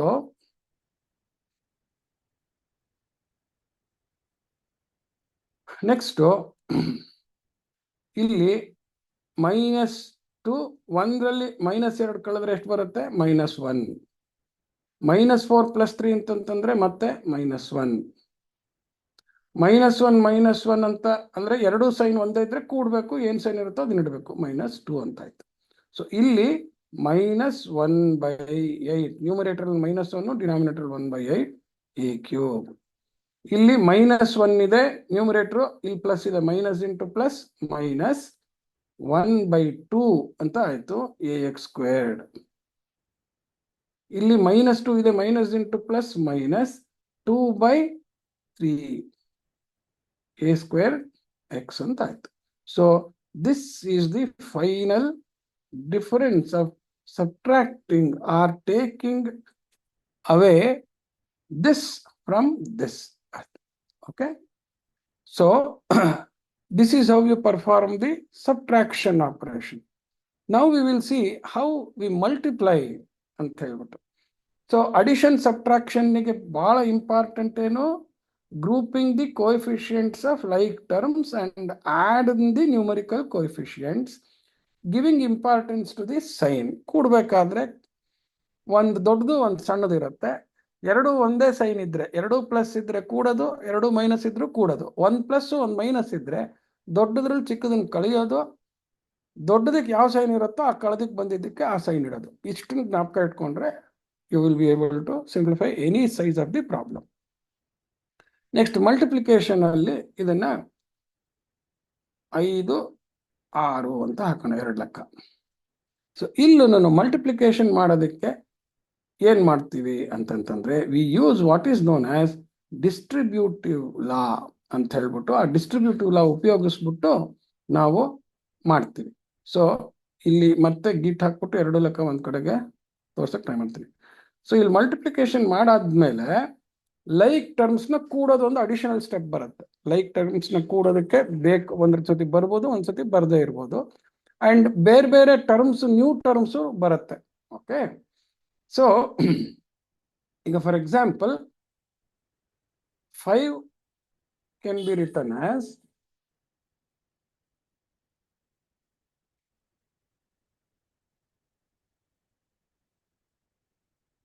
ಏನ್ ಕೊಟ್ಟಿದ್ದಾರೆ, ಆಬ್ಜೆಕ್ಟ್ ಅಂದ್ರೆ ಒಂದು expression ½ x² minus 2/3 x minus 3/4. ಇದು ಒಂದು ಆಬ್ಜೆಕ್ಟ್. ಇದನ್ನ multiply with the other object are from the other object. ಒಂದು ಮಲ್ಟಿಪ್ಲಿಕೆಂಡ್ ಒಂದು ಮಲ್ಟಿಪ್ಲೈಯರ್, ಆ ತರ ಇಟ್ಕೊಳ್ಳೋದು. ½ x² ಪ್ಲಸ್ 2/3 x ಮೈನಸ್ 3/4 ಅಂತ. ಸೊ ಅದಕ್ಕೆ ಏನ್ ಮಾಡೋದು ಅಂತಂತಂದ್ರೆ, ಒಂದು ಆಲ್ಜಿಬ್ರಾಯಿಕ್ ಟರ್ಮ್ ಇಂದ ಇನ್ನೊಂದು ಆಲ್ಜಿಬ್ರಾಯಿಕ್ ಟರ್ಮ್ ಅನ್ನು ಹೆಂಗ್ ಮಲ್ಟಿಪ್ಲೈ ಮಾಡೋದು ಅಂತ ನಿಮಗೆ ಗೊತ್ತು. ಫಾರ್ ಎಕ್ಸಾಂಪಲ್, ಒಂದು term of the second expression ಇದೆಯಲ್ಲ ½ x², ಈಗ ನೀವು ಸಾಮಾನ್ಯ 43 × 32 ಅಂತ ಬರೆದ್ರೆ ಏನ್ ಮಾಡ್ತೀವಿ, ಈ ಕಡೆ ಟರ್ಮ್ ಇಂದ ಗುಣಿಸ್ಕೊಂಡು ಬರ್ತೀವಿ. ಅದೇ ತರನೇ ಆಲ್ಜಿಬ್ರಾದಲ್ಲೂ ರೈಟ್ ಹ್ಯಾಂಡ್ ಸೈಡ್ ಎಕ್ಸ್ಪ್ರೆಷನ್ ಇನ್ನ ಫಸ್ಟ್ ಟರ್ಮ್ ಇಂದ ಈ 3 ಗುಣಿಸೋದು, ಸೆಕೆಂಡ್ ಟರ್ಮ್ ಇಂದನೂ ಈ 3 ಗುಣಿಸೋದು, ಥರ್ಡ್ ಟರ್ಮ್ ಇಂದನೂ ಈ 3 ಗುಣಿಸೋದು. ಗುಣಿಸ್ಬಿಟ್ಟು ಲೈಕ್ ಟರ್ಮ್ಸ್ ನ ಒಂದ್ ಕಡೆಗೆ ಗ್ರೂಪ್ ಮಾಡಿಕೊಂಡು ಆ ಲೈಕ್ ಟರ್ಮ್ಸ್ ಎಲ್ಲ ಏನೇನ್ ಬಂತೋ ಅದನ್ನ ಕೋಎಫಿಷಿಯಂಟ್ಸ್ ನ ಕೂಡೋದು. So this is the procedure what we will do. So first term ಯಾರು ಇದ್ದಾರೆ, ½ x² ಅಂತಿದೆ. ಅದರಿಂದ ಫಸ್ಟ್ ½ x² ನ ಗುಣಿಸೋದು, ಇದೇ ½ x² ಇಂದ ನೆಕ್ಸ್ಟ್ ಮೈನಸ್ 2/3 x ಗುಣಿಸೋದು, ಇದೇ ½ x² ಇಂದ ಮೈನಸ್ 3/4 ಗುಣಿಸೋದು. ಒಂದು ಟರ್ಮ್ ಗುಣಿಸ್ಬೇಕಾದ್ರೆ ಏನ್ ಮಾಡ್ತೀವಿ, ½ x² ಇಂದ ½ x² ಗುಣಿಸ್ಬೇಕಾದ್ರೆ ಒಂದು ಟರ್ಮ್ಗೆ ಏನಿರುತ್ತೆ, sign, numerical coefficient, algebraic variable ಇರುತ್ತೆ. ಸೊ ಸೈನ್ಗೆ plus into plus plus, plus into minus minus, minus into minus plus ಅಂತ. ಅಂದ್ರೆ when you multiply by the same sign you will get plus. And when you multiply two terms, one has plus, another has minus, final product will have minus sign. So plus into plus and minus into minus plus ಆಗುತ್ತೆ. Plus into minus or minus into plus minus ಆಗುತ್ತೆ. ಅದನ್ನ ಮುಂಚೆ ಲೆಕ್ಕದಲ್ಲೆಲ್ಲ ಹೇಳ್ಕೊಟ್ಟಾಗ ಬರ್ದಿದ್ದೀನಿ. So ಅದ್ರ ಪ್ರಕಾರ ಇದನ್ನ ಗುಣಿಸ್ತೀವಿ. So first term ಏನ್ ಬರುತ್ತೆ, plus into plus plus. Fraction into fraction ಮಾಡ್ಬೇಕಾದ್ರೆ we will write it as, ಈಗ ತಕ್ಷಣಕ್ಕೆ ಫಸ್ಟ್ ½ × ½ ಅಂತಾನೆ ಬರೆಯೋಣ. ಫಸ್ಟ್ ಪ್ರಾಬ್ಲಮ್ ಪ್ರೊಸೀಜರ್ ಕ್ಲೀನ್ ಆಗಿ ಗೊತ್ತಾಗ್ಲಿ ಅಂತ ಹೇಳಿ. ಇದು ಸೈನ್ ಅನ್ನ ಮಲ್ಟಿಪ್ಲೈ ಮಾಡಿದಕ್ಕೆ ಬಂದಿದ್ದು ಪ್ಲಸ್. ಇದು numerical coefficients of the term ಮಾಡಿದ್ರಿಂದ ಬರೋದು numerical product coefficient, numerical coefficient of the product ಬರುತ್ತೆ. ಈಗ ಆಲ್ಜಿಬ್ರಾಯಿಕ್ ಟರ್ಮ್ಸ್ ಮಲ್ಟಿಪ್ಲೈ ಮಾಡ್ತೀವಿ. ಅದಕ್ಕೆ ಏನ್ ಮಾಡ್ತೀವಿ, we use the laws of indices ಅಥವಾ ಎಕ್ಸ್ಪೋನೆನ್ಷಿಯಲ್ ಲಾಸ್ ಆಫ್ ಎಕ್ಸ್ಪೋನೆಂಟ್ಸ್ ಅಂತ ಏನ್ ಕರಿತೀವಿ. ಸೊ ಏನ್ ಮಾಡ್ತೀವಿ, ಸೇಮ್ ಬೇಸಿನ ಇಂಡೆಕ್ಸ್ ಅನ್ನ ಕೂಡ್ತೀವಿ. X squared into x squared ಅಂದ್ರೆ x to the power of 2 + 2 ಅಂತ ಆಗತ್ತೆ. ಸೊ ಅಲ್ಲಿಗೆ ಇದೇನಾಗುತ್ತೆ, x to the power of 2 + 2 ಆಗುತ್ತೆ. So x to the power of m into x to the power of n is x to the power of m plus n ಅಂತ ಅಲ್ಲಿ ನಾವು rule ಉಪಯೋಗಿಸಿದ್ವಿ, index laws. So multiplication ಏನಿದೆ, multiplication of sign, multiplication of numerical coefficients, and use index laws to multiply each variable. So variables of the same base, their index is added. ಅದನ್ನ ಜ್ಞಾಪಕ ಇಟ್ಕೊಳ್ಳೋದು. Next term ಏನಿದೆ, ಇದೇ ½ ಇಂದ ನಾವು ಮತ್ತೆ multiply ಮಾಡಿದಾಗ first plus into minus minus ಬರುತ್ತೆ. ನೆಕ್ಸ್ಟ್ ಇಲ್ಲಿ ಟರ್ಮ್ ಯಾವ್ದು ಇದ್ದಾರೆ, 2/3, ಇಲ್ಲಿ 1/2 ಅಂತ ಇದೆ. ಇಲ್ಲಿ ಎಕ್ಸ್ ಇದೆ, ಎಕ್ಸ್ ಸ್ಕ್ವೇರ್ಡ್ ಇದೆ. So x to the power of first 1 ಇದೆ, ಸೆಕೆಂಡ್ 2 ಇದೆ. So x to the power of 1 + 2 ಅಂತ. ಓಕೆ, ನೆಕ್ಸ್ಟ್ ಇದೇ ಟರ್ಮ್ ಇಂದ ಥರ್ಡ್ ಟರ್ಮ್ನು ಗುಣಿಸ್ಬೇಕು ನಾನು. ಪ್ಲಸ್ ಇಂಟು ಮೈನಸ್ ಮೈನಸ್ ಹಾಕಿದ್ಮೇಲೆ ಕೋಎಫಿಷಿಯಂಟ್ಸ್ ಗುಣಿಸೋದು. ಯಾವ್ಯಾವುದು, 3/4 ಇಂಟು 1/2 ಎಕ್ಸ್ ಸ್ಕ್ವೇರ್ಡ್ ಇಂಟು ಇಲ್ಲಿ ಎಕ್ಸ್ ಇಲ್ಲ ಅಂದ್ರೆ x to the power of 0 ಅಂತ ಅಂದ್ರೆ x to the power of 0 + 2 ಅಂತಂದ್ರೆ ಎಕ್ಸ್ ಸ್ಕ್ವೇರ್ಡ್ ಇರುತ್ತೆ. ಸೊ ಇದು ಫಸ್ಟ್ ಟರ್ಮ್ ಇಂದ ಬರೋ ಮಲ್ಟಿಪ್ಲಿಕೇಶನ್. ಈಗ ಸೆಕೆಂಡ್ ಟರ್ಮ್ ಇಂದ ಮಲ್ಟಿಪ್ಲೈ ಮಾಡ್ಬೇಕಾದ್ರೆ ಏನ್ ಮಾಡ್ತೀವಿ ಅಂತ ಹೇಳೋಣ. ಇದು first term expression. Second term ಇಂದ ಮತ್ತೆ ಇದೇ 3 ಟರ್ಮ್ ಗುಣಿಸೋದು. ಸೆಕೆಂಡ್ ಟರ್ಮ್ ಯಾರು, 2/3x ಅಂತ. 2/3 ಇಂದ ಮಾಡ್ಬೇಕಾದ್ರು ಫಸ್ಟ್ ಟರ್ಮ್ನ plus into plus plus first ನೋಡ್ಕೋಬೇಕು ಇದು ಯಾವ ಟರ್ಮ್ ತರ ಬರ್ತಾ ಇದೆ ಅಂತ. ಇಲ್ಲಿ ಏನಿದೆ, ಇಲ್ಲಿ ಎಕ್ಸ್ ಇದೆ, ಎಕ್ಸ್ ಸ್ಕ್ವೇರ್ಡ್ ಇದೆ. ಸೊ ಇದನ್ನ ನಾನು ಮಾಡಿದ್ರೆ x to the power of 2 + 1 ಆಗುತ್ತೆ. So x to the power of 1 + 2 ಅಂದ್ರೆ ಒಂದೇ, 2 + 1 ಅಂದು ಒಂದೇ. ಸೊ ನಾ ಈಗ ಬರೋದನ್ನ already there is a term here, ಅದ್ರ ಕೆಳಗೆ ಬರ್ಕೋಬೇಕು. ಅವಾಗ ನನಗೆ ಕೂಡೋದಕ್ಕೆ ಅರೇಂಜ್ ಮಾಡೋದಕ್ಕೆ ಈಸಿ ಆಗುತ್ತೆ. ಅಂದ್ರೆ after multiplication the product I should put under the corresponding term got from the previous products. ಅಂದ್ರೆ ಮುಂಚೆ ನಾನು ಮಲ್ಟಿಪ್ಲೈ ಮಾಡಿದ್ರಿಂದ ಬಂದದ್ದು ಏನು ಎಕ್ಸ್ ಪವರ್ಸ್ ಇರುತ್ತೆ ಟರ್ಮ್ಸು, ಆ ಟರ್ಮ್ ಕೆಳಗೆ ನೆಕ್ಸ್ಟ್ ಮಲ್ಟಿಪ್ಲೈ ಮಾಡಿದಾಗ ಬರಾಗ ಅದೇ ಲೈಕ್ ಟರ್ಮ್ಸ್ ಕೆಳಗೆ ಗ್ರೂಪ್ ಮಾಡ್ಕೋಬೇಕು. ಅವಾಗ ಕೂಡೋದು ಕಳೆಯೋದು ಬಿಕಮ್ಸ್ ಸಿಂಪಲ್. ಸೊ ಈಗ ನೋಡಿ ಇಲ್ಲಿ ಫಸ್ಟ್ ಟರ್ಮು ಎಕ್ಸ್ ಇಂಟು, ಅದಕ್ಕೆ ಫಸ್ಟೇ ನೋಡ್ಕೊಂಡ್ಬಿಡ್ಬೇಕು. ಎಕ್ಸ್ ಇಂಟು ಎಕ್ಸ್ ಸ್ಕ್ವೇರ್ಡ್ ಅಂತಂತಂದ್ರೆ x to the power of 2 + 1 1 + 2 ಬರುತ್ತೆ. ಈ ಟರ್ಮ್ ಕೆಳಗೆ ಬರ್ಕೋಬೇಕು ಅಂತ. ಆ ಟರ್ಮ್ ಕೆಳಗೆನೆ ಬರ್ಕೊಂಡು ಹೋಗೋದು. ಏನು, plus into plus plus.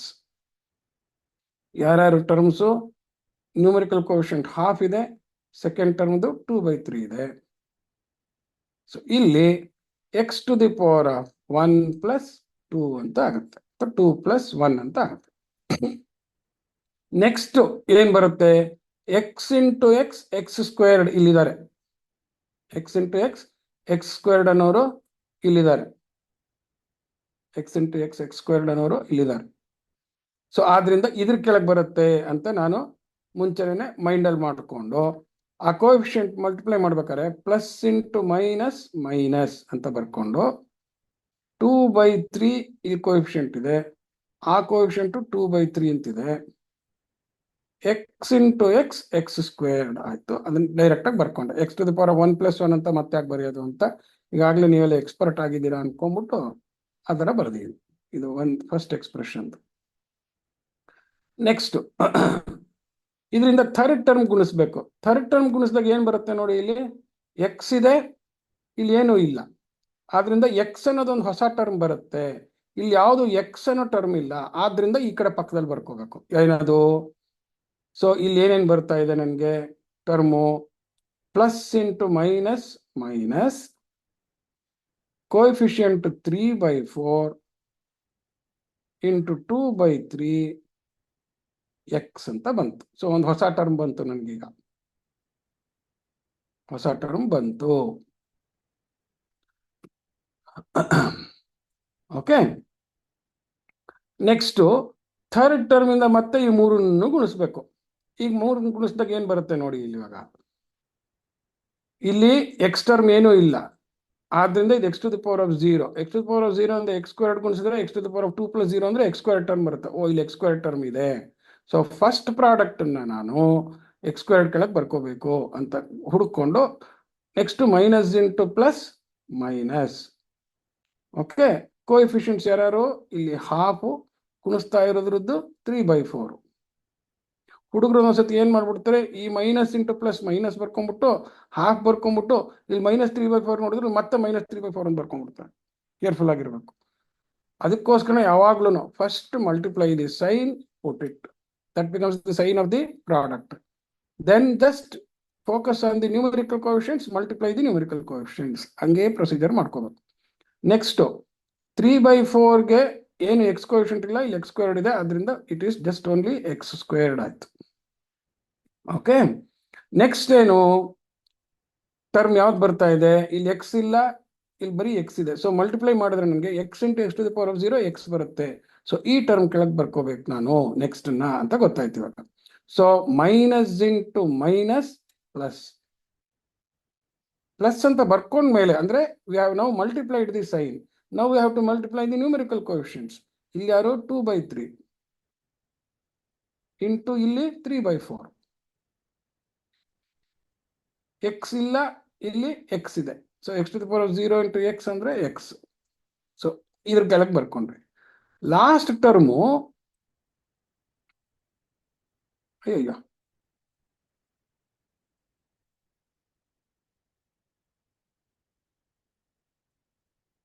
Last term ಯಾರು ಅಂತ ನೋಡಿದ್ರೆ ಇವಾಗ 3/4 3/4 ಎಕ್ಸ್ ಕೋಎಫಿಷಿಯಂಟ್ಸ್ ಯಾರು ಇಲ್ಲ ಅಂದ್ರೆ it will be a pure numerical coefficient. ಇಲ್ಲಿ ಯಾವುದು ಆ ಗ್ರೂಪ್ ಇಲ್ಲ. ಸೊ ಇಲ್ಲಿ ಬರ್ಕೋತೀನಿ minus into minus plus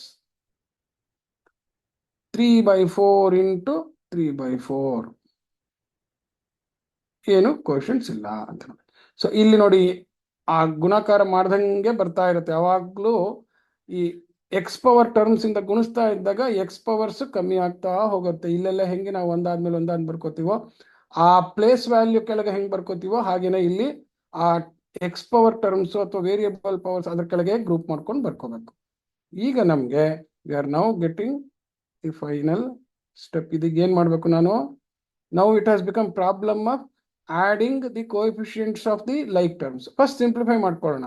1/2 into 1/2 ಅಂದ್ರೆ ಇಲ್ಲಿ ಯಾವುದು ನ್ಯೂಮರೇಟರ್ ಇಂದ ಡಿನಾಮಿನೇಟರ್ ಕಾಮನ್ ಫ್ಯಾಕ್ಟರ್ಸ್ ಅದು ಕ್ಯಾನ್ಸಲ್ ಆಗಲ್ಲ. Therefore I will get it as 1/4 x to the power of 2 + 2 ಅಂದ್ರೆ x to the power of 4 ಅಂತ ಆಯ್ತು. ಈಗ ಇಲ್ಲಿ ಎರಡೆರಡ್ಲಿ ಹೊರಟೋಯ್ತು, ಇಲ್ಲೂ ಎರಡೆರಡ್ಲಿ ಹೊರಟೋಯ್ತು. ಸೊ ಇಲ್ಲಿ ಎಷ್ಟು ಉಳಿತು ನೋಡಿ? -1/3 ಅಂತ ಉಳಿತು. ಇಲ್ಲಿ ಎಷ್ಟು ಉಳಿತು ನೋಡಿ? +1/3 ಅಂತ ಉಳಿತು. ಸೊ ನಾನು ಕೂಡಿದಾಗ ಏನಾಗತ್ತೆ? -1/3 +1/3 ಕ್ಯಾನ್ಸಲ್ ಆಗೋಯ್ತು. ಸೊ ಅಲ್ಲಿಗೆ this term is now cancelled ಹೋಯ್ತದು. ಆ ಕೋಎಫಿಷಿಯಂಟ್ x³ ಅನ್ನೋ ಟರ್ಮೇ ಇಲ್ಲ ಅಂತ ಆಯ್ತು. ನೆಕ್ಸ್ಟ್ x² ಬಂದಾಗ ಏನೇನು ಸಿಂಪ್ಲಿಫೈ ಆಗುತ್ತೆ ಅಂತ ನೋಡೋಣ. ಇಲ್ಲೇನಿದೆ? ಇದು 3, ಇಲ್ಲಿ ಯಾವುದು ಕಾಮನ್ ಫ್ಯಾಕ್ಟರ್ ಇಲ್ಲ, ಆದ್ರಿಂದ ನ್ಯೂಮರೇಟರ್ನ ಗುಣಿಸಿ ಡಿನಾಮಿನೇಟರ್ನ ಗುಣಿಸಿದ್ರೆ 3/8 ಆಯ್ತು. ಇಲ್ಲೂ ಅಷ್ಟೇ, ಡಿನಾಮಿನೇಟರ್ ನ್ಯೂಮರೇಟರ್ ಯಾರು ಕಾಮನ್ ಫ್ಯಾಕ್ಟರ್ ಇಲ್ಲ, ಆದ್ರಿಂದ 4/9 ಅಂತ ಆಯ್ತು. ಇಲ್ಲಿಗೆ ಬಂದ್ರೆ ಏನಾಗುತ್ತೆ? ಮತ್ತೆ ಡಿನಾಮಿನೇಟರ್ ನ್ಯೂಮರೇಟರ್ ಯಾರು ಕಾಮನ್ ಫ್ಯಾಕ್ಟರ್ ಇಲ್ಲ, ಆದ್ರಿಂದ ಏನಾಯ್ತು? ಇಲ್ಲಿ 3/8 ಅಂತ ಆಯ್ತು. ಹೆಂಗ್ ಬಂತು? Numerator into numerator divided by denominator into denominator. 3 × 3 = 4 × 8. ಇಲ್ಲಿ 2 × 2 = 4, 3 × 3 = 9. ಇಲ್ಲಿ 1 3 × 3 2 4 = 8. ಈ ತರ ಕೋಶನ್ಸ್ ಬಂತು. ದೇರ್ ಫಾರ್ x² ನಾನು ಪ್ಲಸ್ ಅಂತ ಬರ್ಕೊಂಡು ಇಲ್ಲಿ ಏನೇನಿದೆ? -3/8 -4/9 -3/8 ಅಂತ ಬಂದಿದೆ. -3/8 -4/9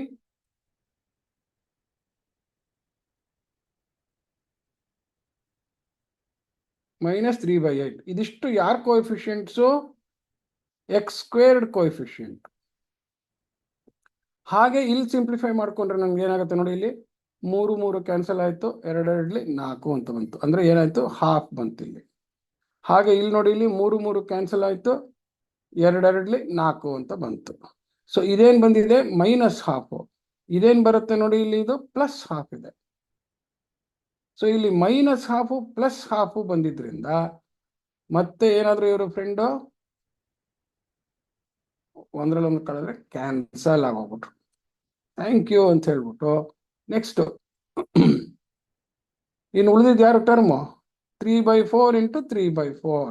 ಸೊ ಪ್ಲಸ್ ಇಲ್ಲೂ ಅಷ್ಟೇ ಕಾಮನ್ ಫ್ಯಾಕ್ಟರ್ ಯಾರು ಹೋಗಲ್ಲ, numerator into numerator 9 divided by denominator into denominator 16. So ನನಗೀಗ ಇದೊಂದೊಂದು ಸಿಂಪ್ಲಿಫೈ ಮಾಡ್ಕೊಳ್ಳೋದು ಎಷ್ಟೋ ಅಷ್ಟೇ ಬಂತು. 8 9 8 ಅದರಲ್ಲಿ. ಸೊ 8 ಇಂಟು 9 ಅಂತ ಮಾಡಿಬಿಟ್ರೆ ನನಗೆ ಇವಾಗ 8 ಇಂಟು 9 ಅನ್ನೋದೇ LCM ಆಗುತ್ತೆ. 8ರಿಂದ ಭಾಗಿಸಿದ್ರೆ 9 ಬರುತ್ತೆ. 9 3 27 ಮೈನಸ್ 27. 9ರಿಂದ ಭಾಗಿಸಿದ್ರೆ 9 ಹೊರಟೋಗುತ್ತೆ, 8 ಉಳಿಯುತ್ತೆ. 8 4 32 ಮೈನಸ್. ಹಾಗೆ 8ರಿಂದ ಭಾಗಿಸಿದ್ರೆ 8 ಹೊರಟೋಗುತ್ತೆ, 9 ಉಳಿಯುತ್ತೆ. 9 3 27 ಮೈನಸ್. ಸೊ ಇದನ್ನು ಸಿಂಪ್ಲಿಫೈ ಮಾಡಿದ್ರೆ ನನಗೆ ಎಷ್ಟು ಬರ್ತಾ ಇದೆ, 27 27 54 2 56 30 96 ಎಲ್ಲ ಕೂಡದೆ. ಯಾಕೆ, ಎಲ್ಲ ಮೈನಸ್ ಸೈನ್ ಇದೆ. ಸೊ ಮೈನಸ್ 96/8 ಇಂಟು 9 ಅಂತ ಬಂತು. ಈಗ ನೋಡಿ ಮತ್ತೆ ಸಿಂಪ್ಲಿಫೈ ಮಾಡ್ಬೋದು ನಾನು. 2 4 8, ಇಲ್ಲಿ 2 4 8, 2 8 16, ಮತ್ತೆ 4ರಿಂದ ಮಾಡಿದ್ರೆ 4 12 48, ಮತ್ತೆ ಇಲ್ಲಿ 3 4 12, 3 3 9. ಸೊ ಎಷ್ಟು ಬಂತು ನನಗೆ, ಇದನ್ನ 4/3 ಅಂತ ಬಂತು. ಸೊ ಅಲ್ಲಿಗೇನಾಯ್ತು, ಈ ಲೆಕ್ಕದೊಳಗೆ ನನಗೆ ಒಂದು ಫ್ರಾಕ್ಷನ್ದು ಸಿಂಪ್ಲಿಫಿಕೇಶನ್ ಮಾಡಿ ಫೈನಲ್ ಬಂದಿದ್ದ ಉತ್ತರದಲ್ಲಿ ಆ ಫ್ರಾಕ್ಷನ್ನ ಇರ್ರಿಡ್ಯೂಸಿಬಲ್ ಫಾರಮಿಗೆ ರಿಡ್ಯೂಸ್ ಮಾಡೋ ಲೆಕ್ಕನೂ ಬಂತು ಅಷ್ಟೆ. ಸೊ ಈ ಥರದ್ದು ದೊಡ್ಡ ಲೆಕ್ಕ ಮಾಡಿದ್ರೆ ಎಲ್ಲಾ ಥರದ್ದು ಅರಿಥಮೆಟಿಕ್ ಆಲ್ಜಿಬ್ರಾ ಎಲ್ಲ ಪ್ರಾಕ್ಟೀಸ್ ಆಗುತ್ತೆ. ಓಕೆ. ಸೊ ಈಗ ಇಲ್ಲಿ ಏನಾಯ್ತು, ಫೈನಲ್ ಉತ್ತರ ಅಲ್ಲಿಗೆ 1/4 x to the power of 4. 4/3 ಅಂತ ಅನ್ನೋದು ಹೆಂಗೆ ಬಂದಿದೆ, ನನಗೆಲ್ಲ ಮೈನಸ್ ಇರೋದ್ರಿಂದ ಮೈನಸ್ 4/3 ಅಂತ ಬರುತ್ತೆ ಇಲ್ಲ. So minus into plus minus 4/3 x² plus 9/16 ಅಂತ. ಓಕೆ. ಸೊ ಇದು ಉತ್ತರ. ಸೊ ಇದೇ ಥರನೇ ಈ ಲೆಕ್ಕನೂ ನೀವು ಹೋಮ್ವರ್ಕ್ ಟ್ರೈ ಮಾಡಿ. ನೆಕ್ಸ್ಟ್ ಕ್ಲಾಸ್ನಲ್ಲಿ ಡಿವಿಷನ್ ಕ್ವಿಕ್ಕಾಗಿ ಹೇಳ್ಕೊಟ್ಬಿಟ್ಟು I will try to go to the next chapter. Okay. ಏನಾದ್ರು ಡೌಟ್ಸ್ ಇದ್ದರೆ ನೀವು ನಿಮ್ಮ ಇವ್ರಿಗೆ ಮೇಸ್ಟ್ರು ವಾಟ್ಸಪ್ ಗ್ರೂಪ್ನಲ್ಲಿ ಡೌಟ್ಸ್ ಕಳಿಸಿ. ಸೊ ಆ ಡೌಟ್ಸ್ ಏನಾದ್ರು ಇದ್ರೆ ನಂಗೆ ಕಳಿಸಿ ಅಮ್ಮ, then I will try to clarify. Okay. Okay sir. Okay sir. Right ಮಾ, ಥ್ಯಾಂಕ್ ಯು. ಸೊ ನಾನು ಆಫ್ ಮಾಡ್ಲಾ ಹಾಗಾರೆ? Okay sir, thank you sir. Mobile